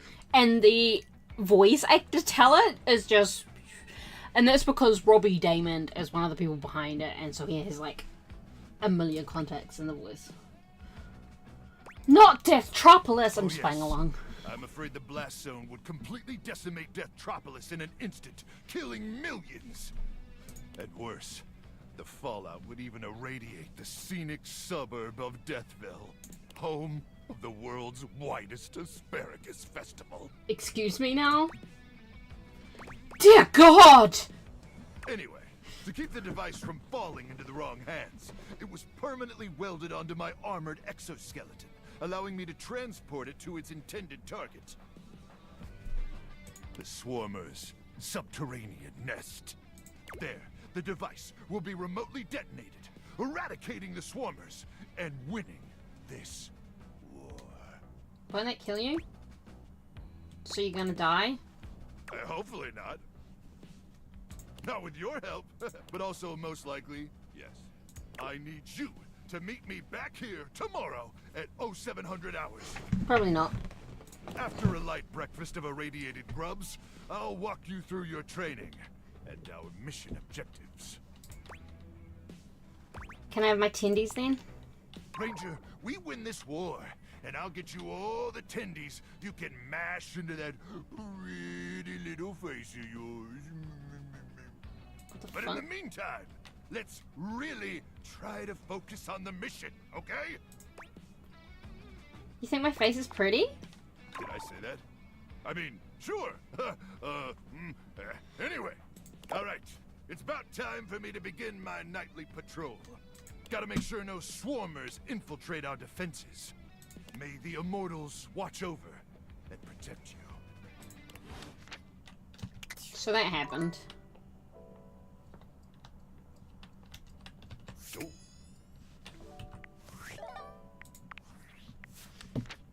Alright. So I got a new thing for doing McDonald. Until you find a key, try looking for a skeleton key. Alright. Gwendolyn. I'm at the window. Okay. Here's the table. That's the light. This is the cat clock. This is the breaker box. This is the couch. He gave me back my car keys. This is the minibar. He's just food. He's just the food. Wait, no, sorry. That's the sink. Luke Nukem. See? Travis Willingham. Hardcore space ranger stuck guarding an isolated outpoint. His mission is... He appears to not really be a microwave. Okay. That's the coffee machine.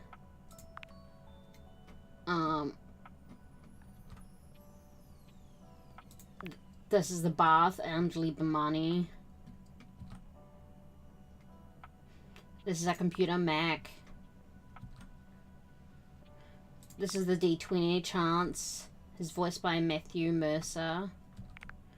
Maggie is the magnifying glass, voiced by the same person as Harding from Dragon Age. This is a beard. This is my diary. This is sex toys. I skipped all of that because I can't put it on, obviously. Hanks, these are the hangers. Voiced by Robbie Damon. Holly is just like a box of decorations. And then, of course, Nightmare. You can date your nightmare, I guess. I don't know what this is. But yeah, you gotta, like, eventually, like, there's 100 different things that you can awaken and sort of, like, learn. And I've only scratched the surface. It's kind of ridiculous. And I think I'll probably keep playing it next week.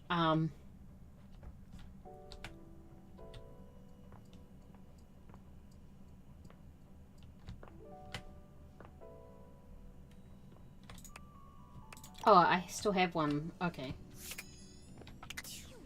Alright. Who am I going to talk to?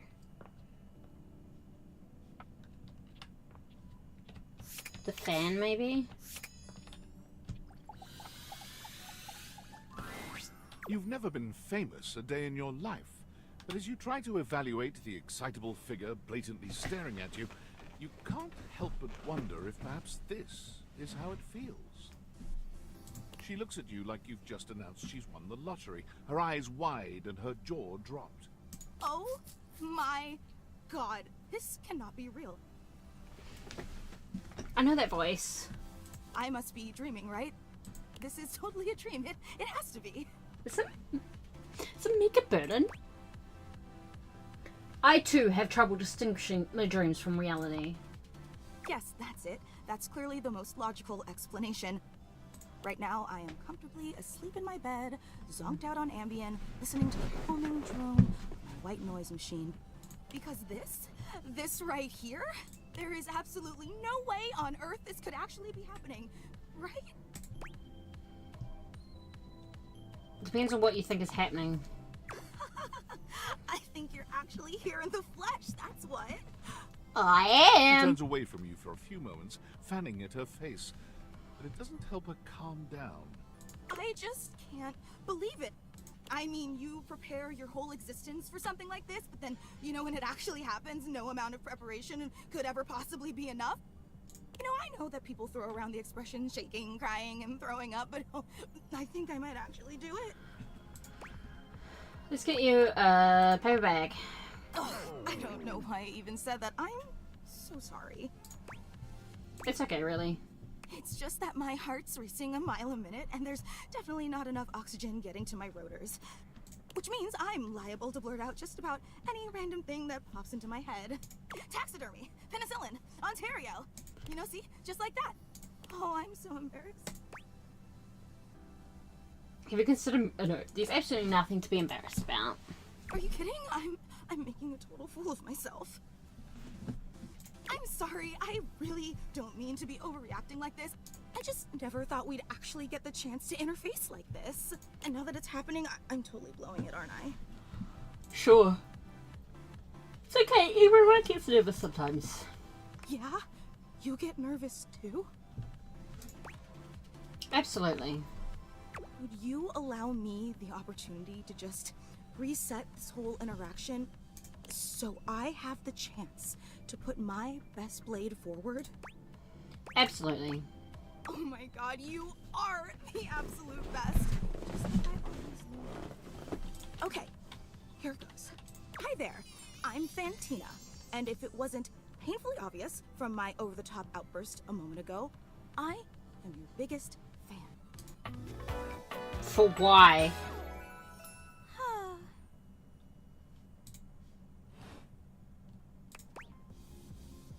Even bigger than my mom? Well, no one is going to be a bigger fan than your own mom, but you know, I'm happy to be in second place. Hang on! My content aware is going off. Oh no. Fantina is your biggest fan, in more ways than one. Her behavior toward you might be considered similar to stalking. You cool with that? Or you want to skip it? No, let's skip it. Carry on then. That's just like a little thing that comes up if it's something that could be, like potentially like something that you're going to be uncomfortable with or whatever. So like that came up when we were talking to the bag that had the sex toys, and I was like, better not have that on stream. I've been a huge admirer of yours since the second you brought me home from that discount electronics outlet all those years ago. Just everything about you is so unbelievably impressive. It's like a trigger warning sort of thing, so you can skip certain things if you don't want certain, you know, sort of topics. In awe of me? It's true. I've never known anyone so inspiring. The way you wash the dishes, making sure they're sparkling clean even before you place them in the dishwasher. The way you adhere to a strict daily routine with every single minute pre-planned weeks in advance. It doesn't sound like the me. way you always file your taxes 3 months before they're due. Oh, there truly aren't words for how incredible you are. I definitely don't do those things. Right? I know that, and it's your commitment to the intention of doing them that is the real art. You know, I really don't want to bother you any more than I already have, and I know your time is extremely valuable, but I was just wondering... No, it's silly. Forget I ever said anything. Yeah, no, tell me. Well, I was just wondering, if it's not too much trouble, would you be willing to sign one of my blades? Just so I have something to remember this amazing moment by. Only if it's not too much trouble, though. I really don't want to inconvenience you. Seems weird, but whatever. Oh, thank you so much. This is so amazing. And your handwriting is so immaculate. You are an artist with that pen.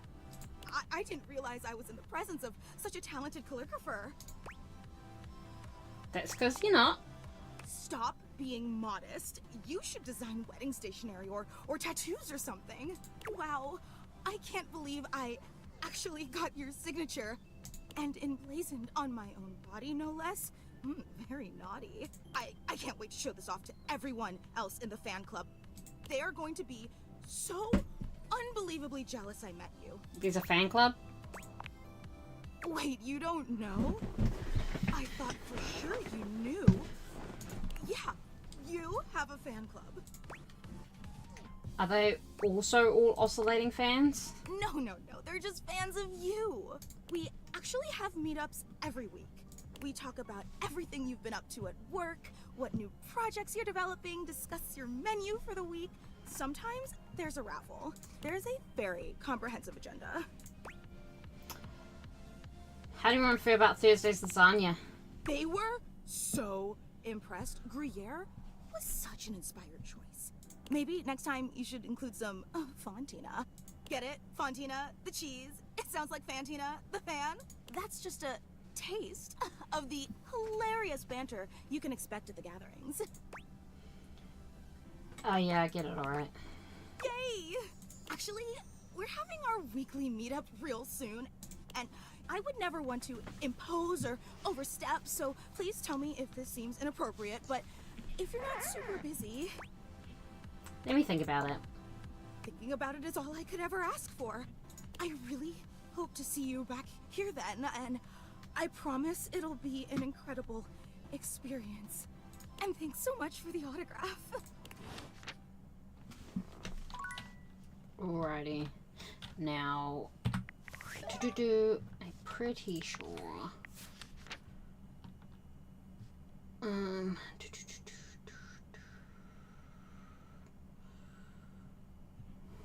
at all these people I still have to meet. People, I say. Yeah, Mia Burton. Who is, although you've never been a fan, apparently you're biggest fan. You are biggest fan! Get hat likes you, dislikes none.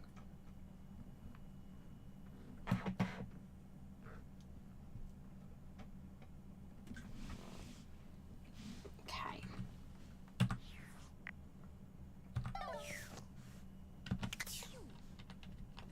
Alright. Now it's bedtime. So here's the thing. There's obviously something weird going on with, like, the super secret,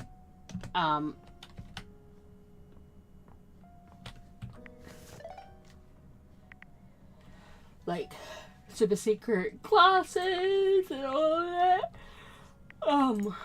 Ugh. And there's obviously some sort of story, but I think that this is where we're going to...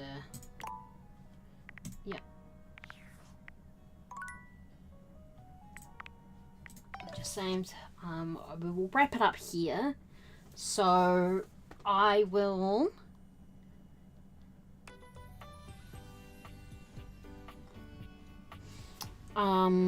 let's have a look.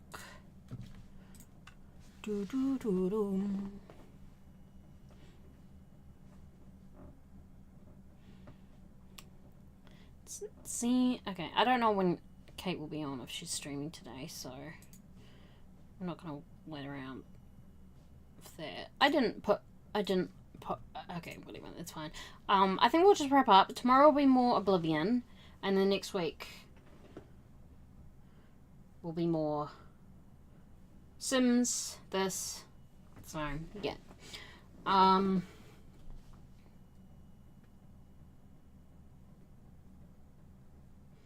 Yeah, Oblivion, yeah. Yeah, this game is weird. I do want to play more of it, though, I think, so we'll do that. So yeah, I'll see more of that. Yeah, it's weird. I don't know. Yeah. Okay. Well, that's it for now then. Thanks for hanging out. Bye-bye.